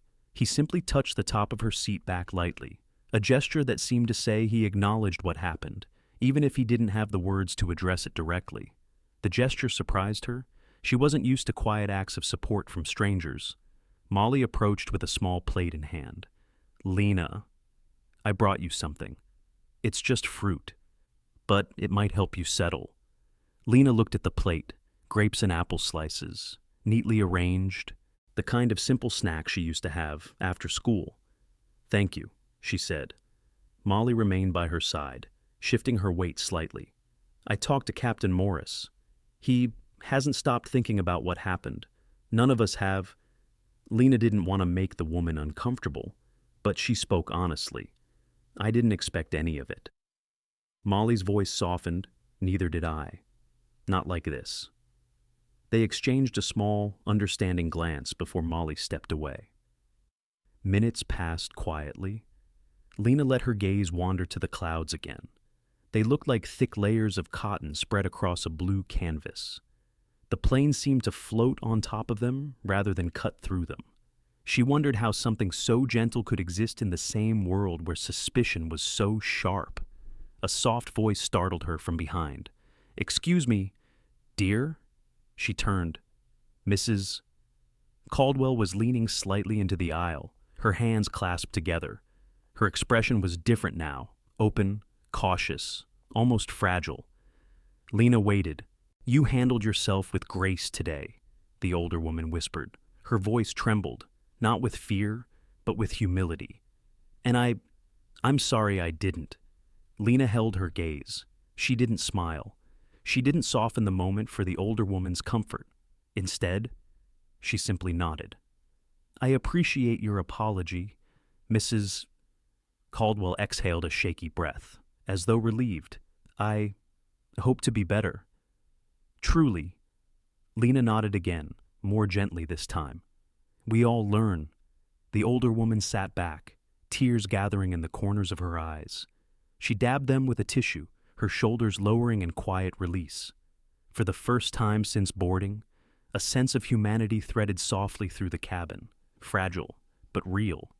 As the plane began its slow descent toward New York, the tone of the engines shifted, the cabin brightened, people straightened their seats, laptops closed, windows lifted.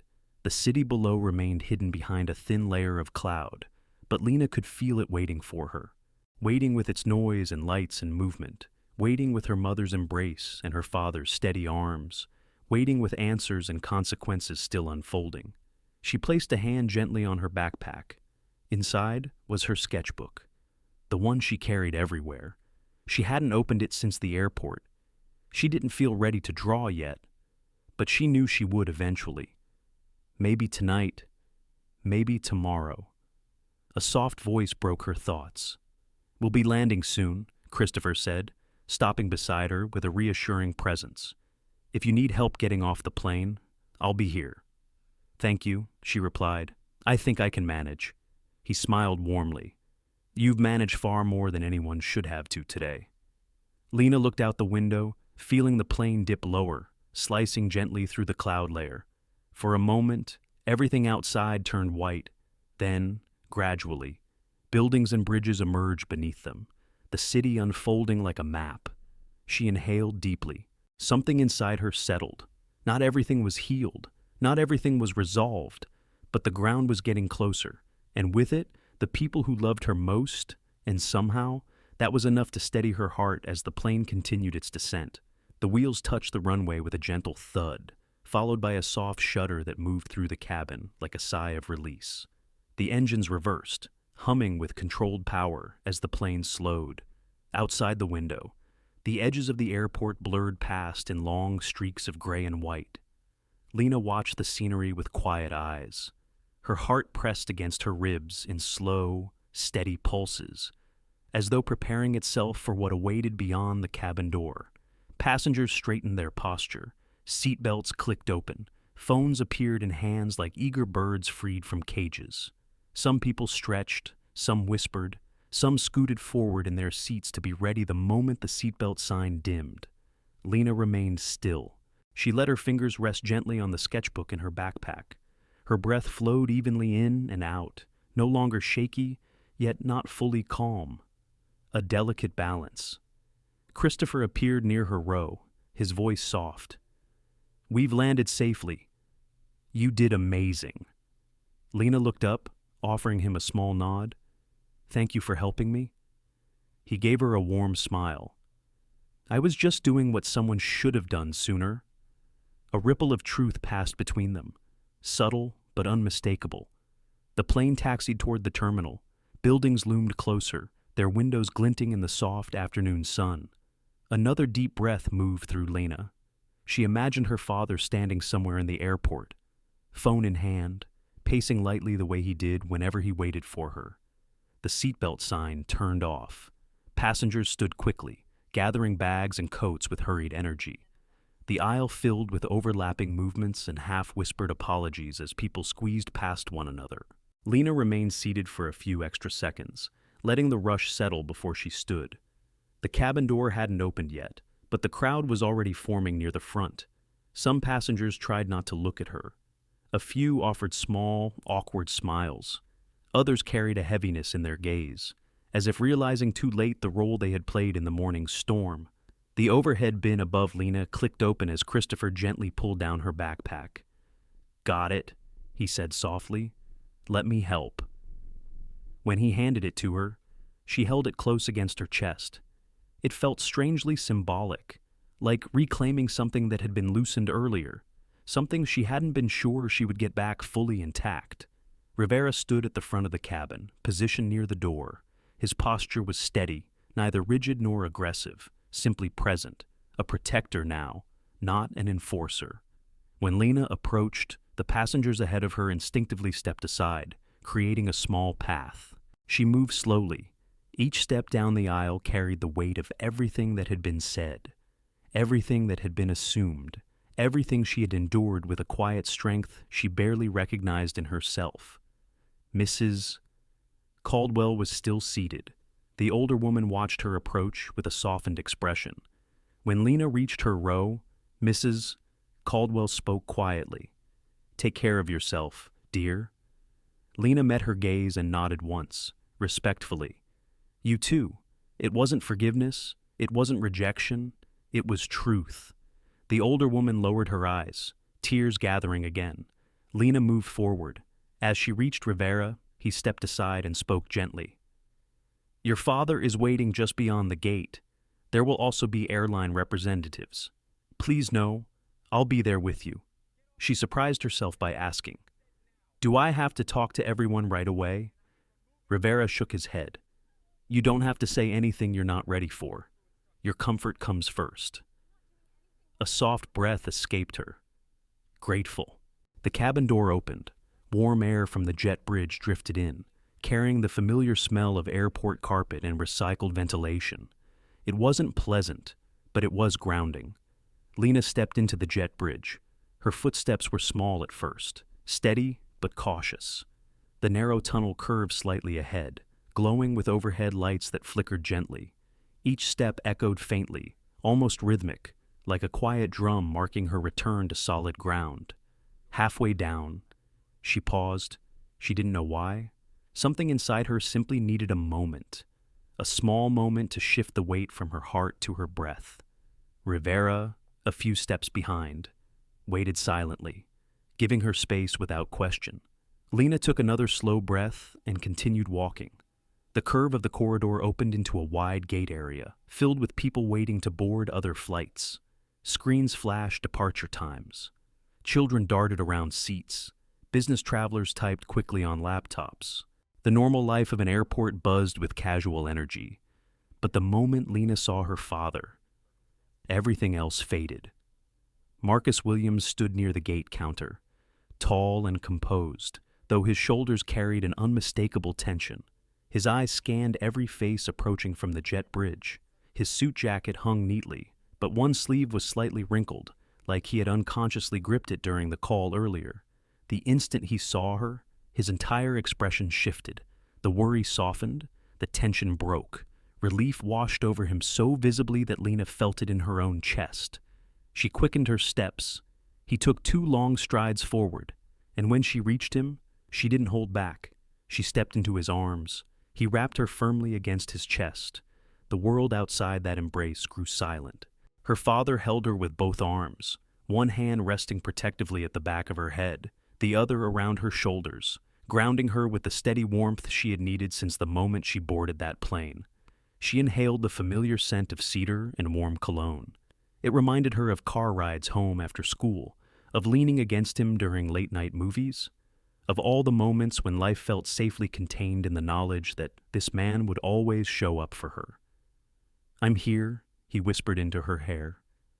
"I'm right here." Lena pressed her cheek against his chest. "I know." When they stepped back, he cupped her face gently, searching her eyes as if to make sure she was truly all right. "Did they treat you with respect on the way down?" he asked, his voice low but steady. "I'm okay now," she replied. "It was a lot." Marcus exhaled slowly. "I saw the preliminary report, and I spoke with the captain. But none of that matters as much as what you feel. You tell me when you're ready." She nodded. A moment later, 2 Liberty Air representatives approached, their expressions solemn. Marcus instinctively stepped slightly in front of Lena, not blocking her, but shielding her in the way a father does without thinking. "Mr. Williams," one representative began softly. "We'd like to extend our deepest apologies for not now," Marcus said calmly, not raising his voice. "My daughter needs space, not statements." The representatives hesitated, then stepped back respectfully. Rivera arrived beside them, hands clasped loosely. "Mr. Williams," he said, "your daughter showed remarkable composure. I take full responsibility for my part in the misunderstanding." Marcus nodded slowly. "Thank you for saying that. We'll talk more soon." Lena saw the look that passed between the 2 men. It wasn't hostility. It was understanding shaped by the seriousness of what had happened. Marcus offered his hand. Rivera accepted it. A small gesture, but meaningful. Marcus then turned to Lena. "Your mom is waiting at home. I'm taking you straight there." Lena felt warmth spread through her chest, loosening the tightness that had held her since the airport hours earlier. She nodded. "Okay." As they walked away from the gate, her father placed a steady hand on her back, guiding her gently toward the escalators. The sounds of the airport washed over them, rolling suitcases, distant announcements, laughter, the echo of hurried footsteps, but none of it weighed on her. For the first time today, Lena felt lighter, not healed, not unscarred, but held, protected, seen. And as they stepped onto the escalator, descending toward baggage claim, she realized something quietly powerful. The sky had given her no safety today, but the ground and the people waiting for her on it were where she found her strength again. The ride from the airport to Midtown moved slowly through the early evening traffic. The streets hummed with the familiar New York energy taxis honking with impatience, cyclists weaving between lanes, the low rumble of buses rolling steadily toward their next stops. The sounds rose and fell like a restless tide, but inside the car, everything felt quiet. Lena sat in the back seat beside her father, her backpack resting against her knees. The interior smelled faintly of leather and the subtle cedarwood cologne he always wore. He hadn't let go of her hand since they stepped outside the airport doors. His thumb moved slowly across her knuckles, not in a rushed or anxious way, but in a steady rhythm, as though assuring her with every touch, "You're here. You're safe. I've got you." She watched the city through the window, the flashing lights reflecting softly across the glass. Normally, the skyline filled her with a sense of wonder, but today it looked different, larger, almost overwhelming. She leaned slightly into her father's shoulder, letting the quiet warmth of his presence anchor her. "Finally?" Marcus spoke, his voice low and measured. "How's your breathing?" "Better," she answered. "Not perfect, but better." He nodded gently. That's enough for today. Silence slipped back between them, but it wasn't heavy, more like a blanket spread carefully across the space. Lena closed her eyes for a moment, letting the vibrations of the road settle her nerves. The car turned onto their street. Rows of brownstones lined both sides, each one lit softly by porch lamps and window glows. A few people walked their dogs. Someone carried groceries up the stairs of a neighboring building. Life moved at its own steady pace, untouched by the turbulence she'd lived through that morning. When the car stopped in front of their home, Marcus stepped out first and opened her door. He placed a hand at her back as she climbed out. The crisp evening air brushed against her face, cool and refreshing. She inhaled slowly, letting it fill the spaces that had felt tight for hours. The front door opened before they reached the steps. Her mother stood in the doorway, wearing a soft sweater and a look that held a dozen emotions at once: relief, fear, anger, love, and something deeper, something only a mother could hold. She descended the steps quickly and wrapped Lena in her arms. "Baby, come here," she whispered. Lena closed her eyes and let herself melt into the embrace. Her mother held her tightly, one hand gently stroking the back of her head, the other pressed firmly against her spine, as if anchoring her soul back into her body. "I'm okay, Mom," Lena murmured, though her voice trembled slightly. Her mother held her a little tighter. "I know, but you shouldn't have had to be." They stayed like that for a long moment before stepping inside. The house smelled like warm cornbread and lavender candles, 2 scents her mother always used on difficult days. Lena slipped off her shoes and walked into the living room. The soft yellow light cast a gentle glow across the furniture, and the cozy space felt like it was reaching out to wrap her in comfort. Her mother sat beside her on the couch, pulling a blanket over Lena's legs the way she used to when Lena was much smaller. Marcus sat across from them, his elbows resting on his knees, his eyes fixed on her, with equal parts worry and pride. "I heard everything," her mother said quietly. "Your father kept me updated. I still can't believe it." Lena looked down at her hands. "I don't want to talk about every detail." "Not yet. You don't have to," her mother said immediately. "Just talk about what you feel ready to say." Lena nodded, grateful for the soft understanding in her mother's voice. She took a slow breath. "When it happened, when they asked me to leave my seat, I felt like everything inside me just closed up. Like I wasn't supposed to be there. Like I didn't belong." Her mother's eyes softened painfully. Marcus swallowed hard, the muscles in his jaw tightening. "But I did belong there," Lena said, her voice steadier now. "I earned that seat. I bought that ticket. I did everything right." Her father nodded slowly. "You did. And still," she continued. It felt like all it took was one person's fear to erase all of that. Tears gathered in her mother's eyes. "It wasn't your fault. None of it." "I know," Lena said softly, "but it still hurt." The three of them sat quietly. The room felt safe enough for silence. Lena leaned back into the couch, letting the blanket settle over her legs. Her father finally spoke.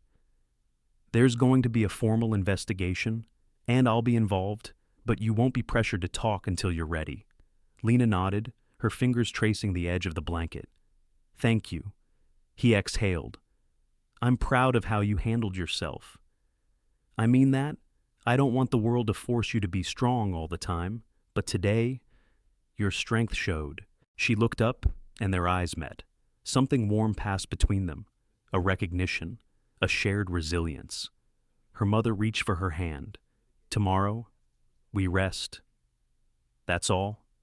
Lena offered a small smile, a tired one, but real. "I'd like that."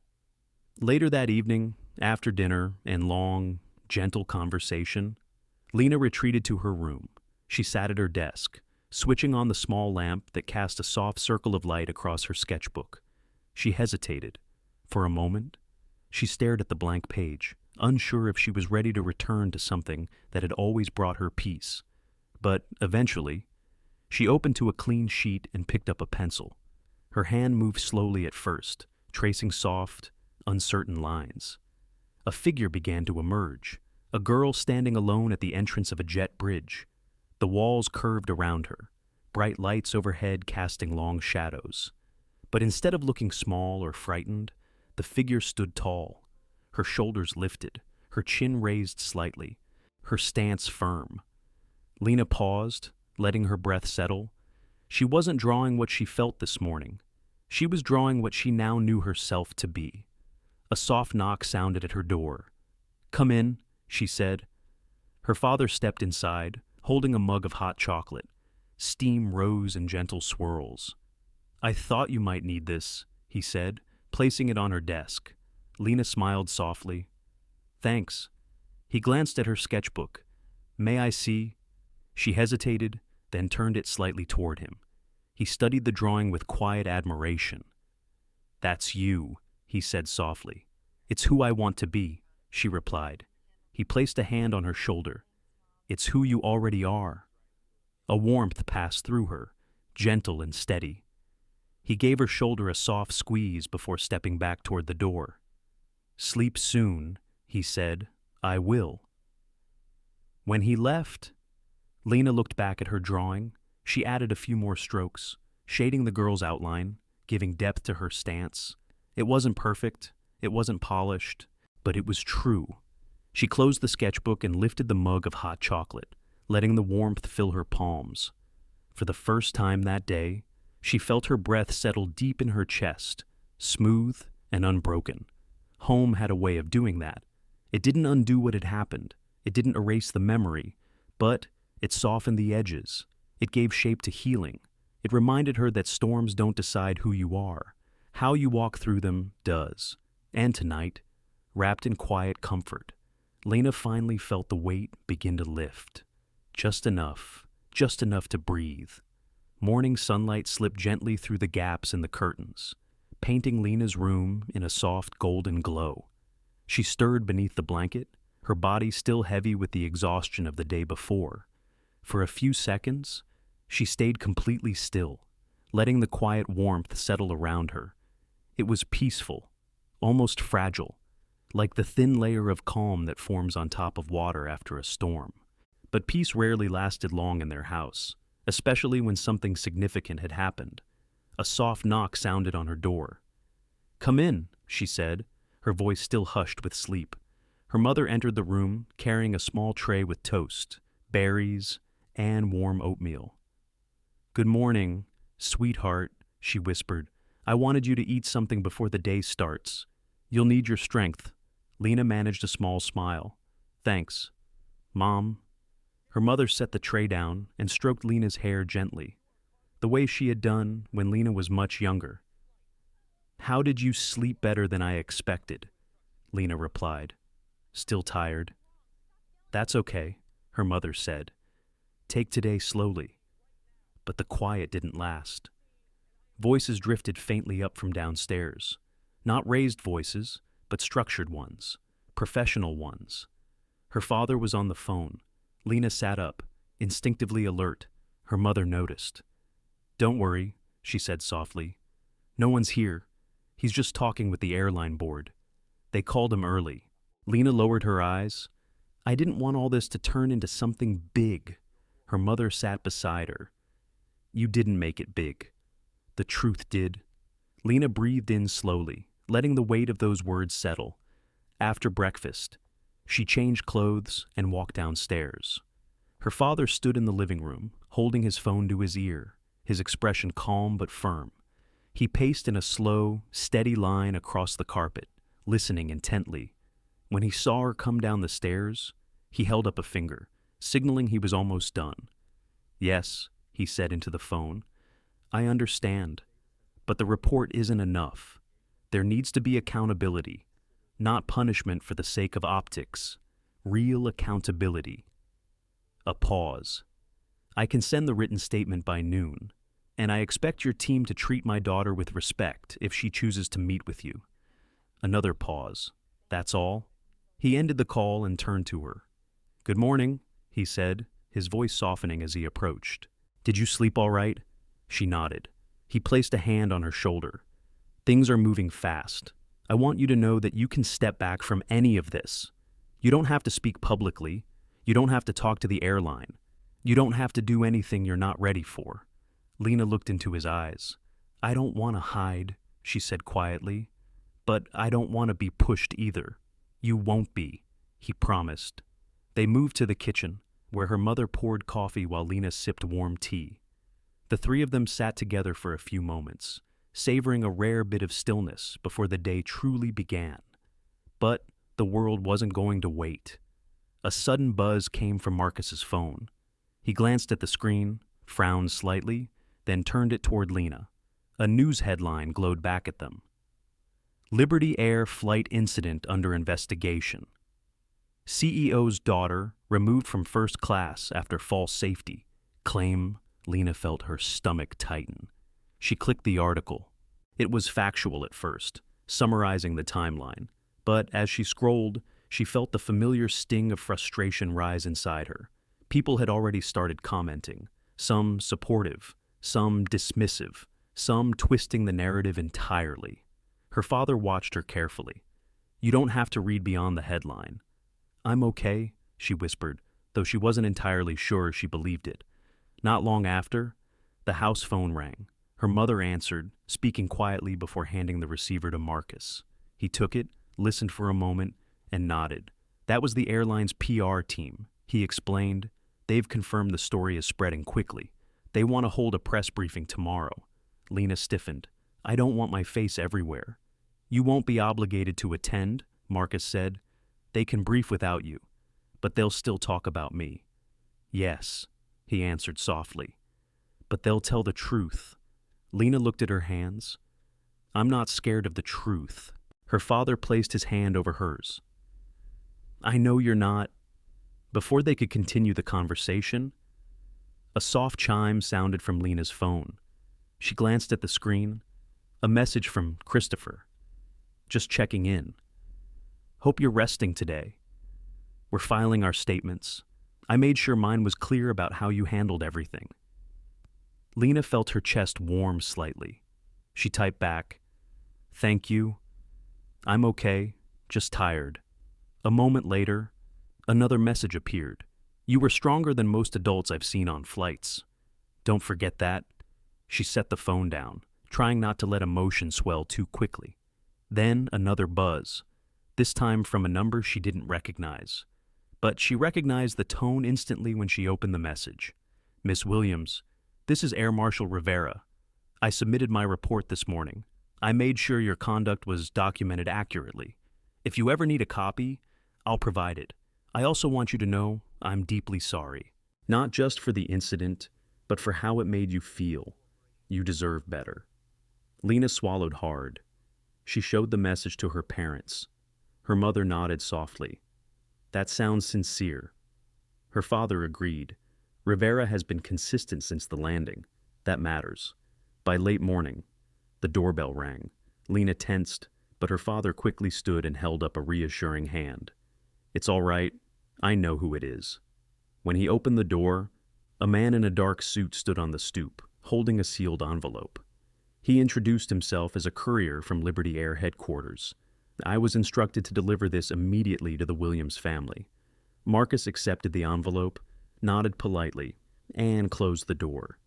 He opened it at the kitchen table. Inside were several documents: a formal apology letter addressed to Lena, a commitment to review internal procedures, a direct offer from the CEO of Liberty Air to meet privately, and finally, a statement acknowledging that implicit bias had played a role in what occurred. Lena read every word slowly. Her parents watched her expression carefully. When she finished, she exhaled. "It's honest," she said quietly. "More honest than I expected." "That's a good start," her mother replied. Her father tapped the papers lightly. But only a start. The rest of the day moved gently. Lena spent time drawing, then napped on the couch while her parents worked nearby.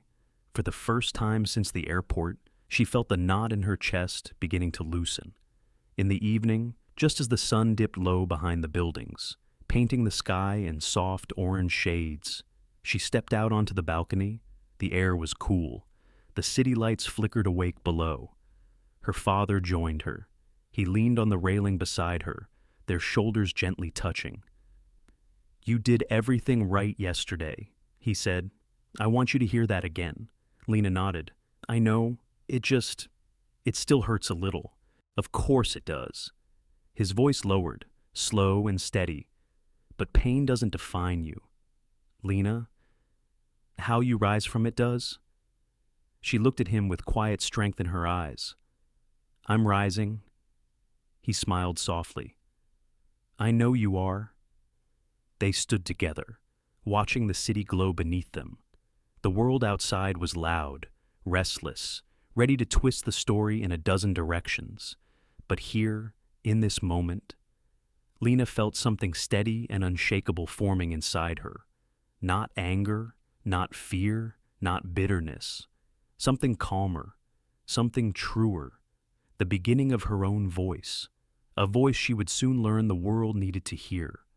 The next morning unfolded with a quiet clarity, as though the house itself understood something important was coming. The air felt different, not heavy, not tense, but focused, awake in a deeper way. Lena sat at the dining table, sipping warm tea while sunlight glowed softly across the wooden surface. Her mother stood by the counter preparing breakfast, humming gently under her breath. The simple melody filled the room with a sense of steadiness. Marcus entered a moment later, fully dressed in a tailored suit. Not the intimidating kind he wore for major negotiations, but something softer in color, a dark navy that reflected calm authority rather than confrontation. He greeted his wife with a kiss on the cheek and placed a hand on Lena's shoulder. Liberty Air confirmed the meeting location. He said, "Private conference room, no press, no cameras." Lena nodded slowly, absorbing the information. "And they want me there." "They invited you," Marcus corrected gently. "You choose whether to attend." Lena looked down at her tea, tracing a finger along the rim of the cup. "If I don't go, will it hurt anything?" "No," her father answered honestly. "But if you do go, it might help you reclaim something that was taken from you." She absorbed those words quietly, letting them settle. A part of her still carried the bruised feeling from the jet bridge. Another part longed for closure, not for the world, but for herself. "I'll go," she whispered finally. Her mother placed a plate of warm blueberry pancakes in front of her. "Then we go as a family," she said. "No one faces this alone." The three of them exchanged a quiet look, one filled with understanding and unspoken solidarity. By late morning, they arrived at the headquarters of Liberty Air. The building rose tall and bright against the city skyline, all clean glass and sharp lines. Lena's breath caught slightly as they stepped through the revolving doors. Voices echoed softly through the lobby, blending with the faint scent of polished marble. A representative greeted them at once, guiding them through a secured hallway toward the private conference room. Lena's pulse quickened as they walked, memories flickering uninvited at the edges of her mind. The dim jet bridge, the air marshal's firm tone, the eyes of passengers watching her. Her father placed a warm hand at her back, just enough pressure to remind her she wasn't alone. When the door opened, Lena expected a stiff room. Instead, she found something unexpected. The CEO of Liberty Air, Evelyn North, stood waiting near the head of the table. She was an older woman, with silver strands woven through her dark hair and a face marked not by cold corporate sharpness, but by the softness of someone who had lived long enough to learn humility. She stepped forward immediately. "Miss Williams," she said, her voice gentle. "Thank you for coming." Lena hesitated before reaching out to shake her hand. "Thank you for inviting me."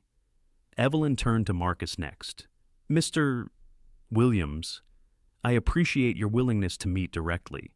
I know this has not been easy." "No," Marcus replied calmly, "but it's necessary." They took their seats. The room was quiet except for the mild hum of the ventilation. Papers were neatly arranged, water glasses placed at each chair. Lena sat between her parents, her hands folded in her lap. The CEO began. "I want to start by saying this plainly," she said. What happened to your daughter was wrong, not misguided, not unfortunate. Wrong. Lena felt something tighten and then loosen inside her, all in the same breath. Evelyn continued. We've reviewed the footage, the reports, the audio recordings, and the statements. There is no ambiguity. Your ticket was valid, your conduct was appropriate, and you were treated unfairly because of assumptions that should have never been made. Her mother's hand slid quietly over Lena's, offering a soft squeeze.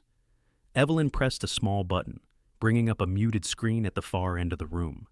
Not video, but a summary of written findings, internal reports, disciplinary outlines, policy adjustment proposals. We are implementing changes, Evelyn said, mandatory bias training, new verification protocols, revised passenger assessment guidelines, and a direct oversight committee for incidents of this nature. Marcus studied her carefully. And accountability. Evelyn nodded.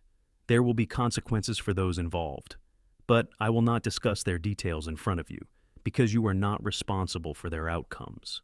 Lena appreciated that. One of the things she feared most was being used as a symbol to punish people rather than heal a broken system. Then Evelyn turned directly to her. Miss Williams, she said softly, I want to ask you a question.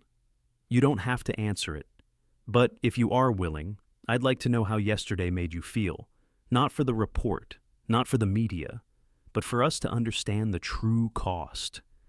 Lena inhaled slowly. Her voice came out quiet, but steady.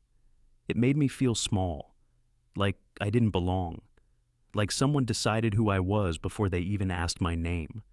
She paused, her breath trembling slightly, and it hurt because I did everything right. I did exactly what any other passenger would have done. But somehow, that wasn't enough to make me safe from suspicion. The room fell silent. Not awkward silence, respectful silence. Her mother brushed a thumb across her knuckles. Her father watched her with quiet pride. Evelyn's eyes softened. Thank you for telling me. She closed her folder gently. There is one more thing I would like to offer, she said. Not as a CEO, but as someone who has watched too many young people carry burdens they never earned.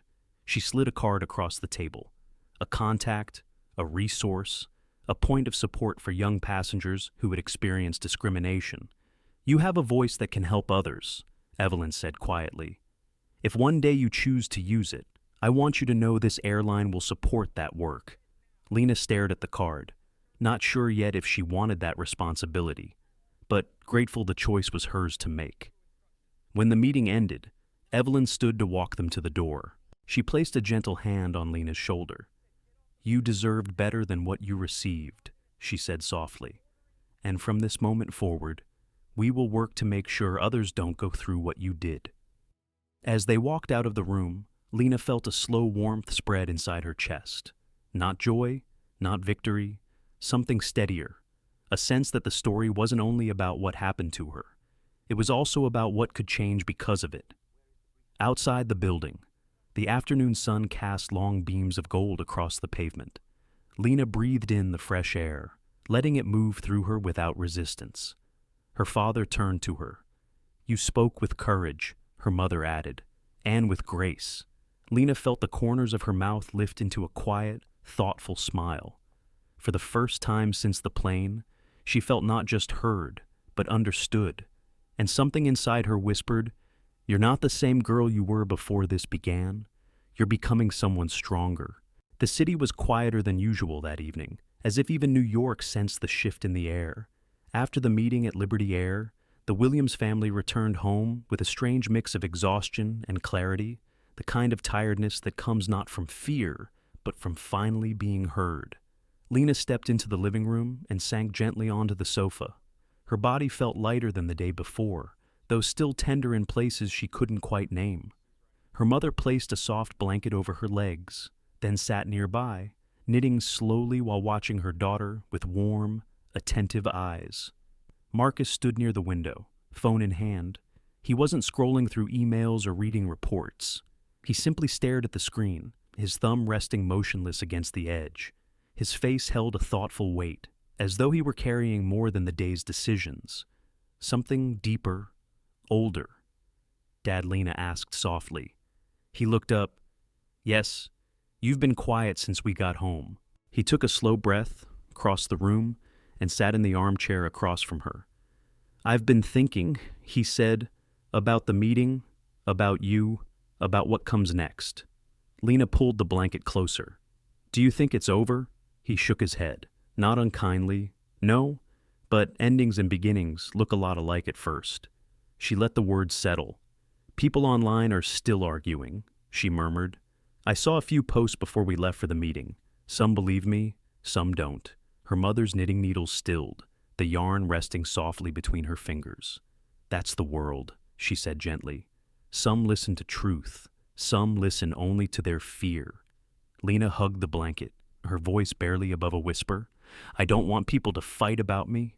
They aren't fighting about you, Marcus said, leaning forward. They're fighting about what your story forces them to confront, and that's bigger than any one person. Lena lowered her eyes. It still feels strange, everything happening so fast. Her father nodded.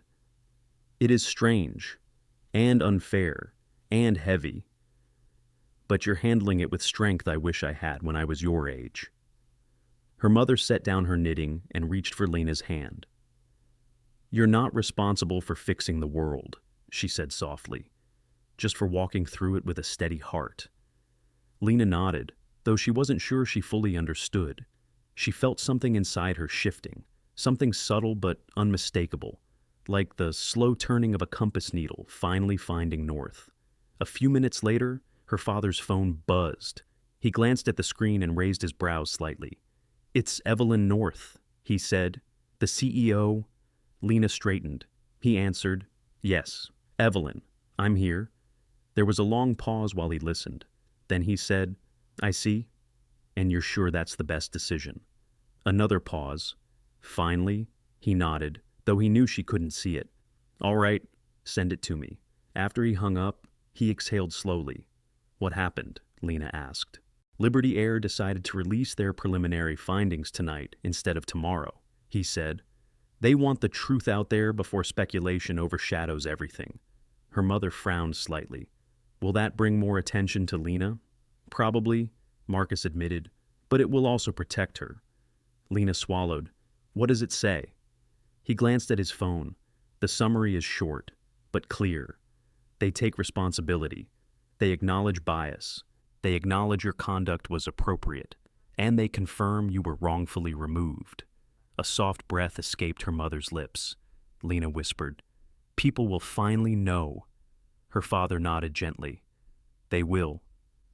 That night, the story spread.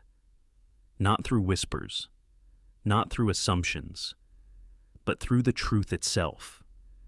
News outlets reposted the statement. Journalists quoted the report directly. Social media began to shift. No longer divided down the middle. People shared the airline's admission, many expressing support, empathy, anger, or relief that the truth had emerged. Lena watched quietly, sitting cross-legged on the sofa as her mother braided her hair slowly, rhythmically. It was a gesture she hadn't needed in years, yet tonight it felt grounding. Mom, yes, sweetheart, why do so many people care? Her mother paused mid-braid, brushing a loose curl behind Lena's ear.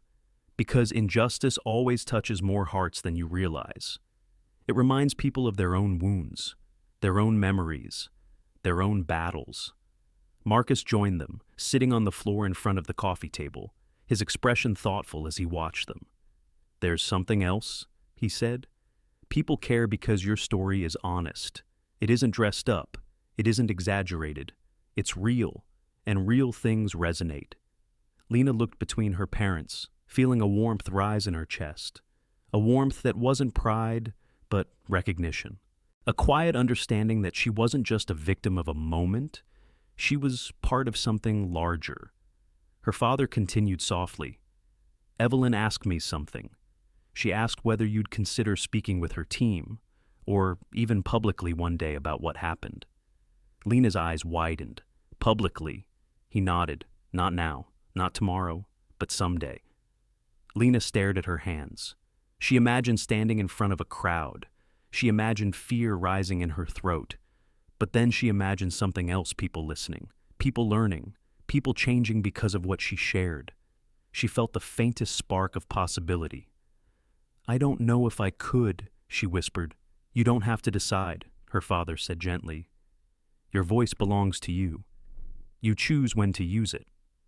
Her mother brushed her shoulder lightly. "And if that day comes, you won't speak alone." The room fell into a peaceful quiet. Outside the window, the city lights blinked against the night sky, each one glowing like a small promise. After a while, Lena rose and walked to her room. She turned on her lamp, sat at her desk, and opened her sketchbook. The drawing from the night before stared back at her, a girl standing tall in the jet bridge. Tonight. She turned to a blank page. Her pencil hovered, hesitating. Then she began to draw. This time, the image was different. A plane cabin, hands raised not in fear, but in support. Faces turned toward a young girl standing at the center, her posture steady, her gaze calm. She wasn't alone. She wasn't overshadowed. She wasn't diminished. She was recognized. She was seen. The page grew fuller with each line. Softer details emerged. The faint arc of light above the seats. The angle of shoulders leaning in solidarity. A feeling of community, gently woven into the strokes of her pencil. She sat back when she finished, her breath settling as she studied the image. It wasn't a picture of what happened. It was a picture of what she wished the world could be. A soft knock sounded on her door. "Come in," she said. Marcus entered quietly, holding a steaming mug of peppermint tea. He placed it next to her sketchbook and looked at the drawing without saying a word. After a long moment, he spoke. "Lena," he said, "that's beautiful." "It's what I hope for," she whispered. Her father rested a hand gently on her shoulder, his voice soft with emotion. "Then it's already becoming real." Lena wrapped her hands around the warm mug, inhaling the steam. For the first time since the plane, she felt not just safe, not just supported, but purposeful. There was still one more part of the journey ahead, but tonight, she let herself rest in the quiet knowledge that she wasn't walking that road alone. Lena's story is more than just an incident on the plane. It mirrors moments we've all experienced in our lives, moments when we've been misunderstood, underestimated, or looked at with suspicion, even when we've done nothing wrong. At any age, people need the same thing: to be treated with respect. Lena stood up not to protest, but to maintain her dignity. And that makes us understand that calm in adversity is sometimes more powerful than screaming. The story also reminds us that family love is the greatest support. When the world becomes cold, just one person believes in us. We have enough courage to stand firm. Marcus, the father, not only protects his daughter with power or position, but also with the understanding, calmness, and steadfastness of a father who sees through the pain that his daughter cannot name. The final lesson for all of us, no matter how complicated our society is: we can all choose to be kinder, listen to each other more, and keep a space of kindness in our hearts, because kindness, sometimes, is what saves a person from loneliness. Thank you for taking the time to listen to this story. If the story brings you emotions, sympathy, or a little light reflection, please like, share, and subscribe to the channel so that together we can continue to spread good things, stories that touch the heart, and lessons that stay with us long after the sound stops.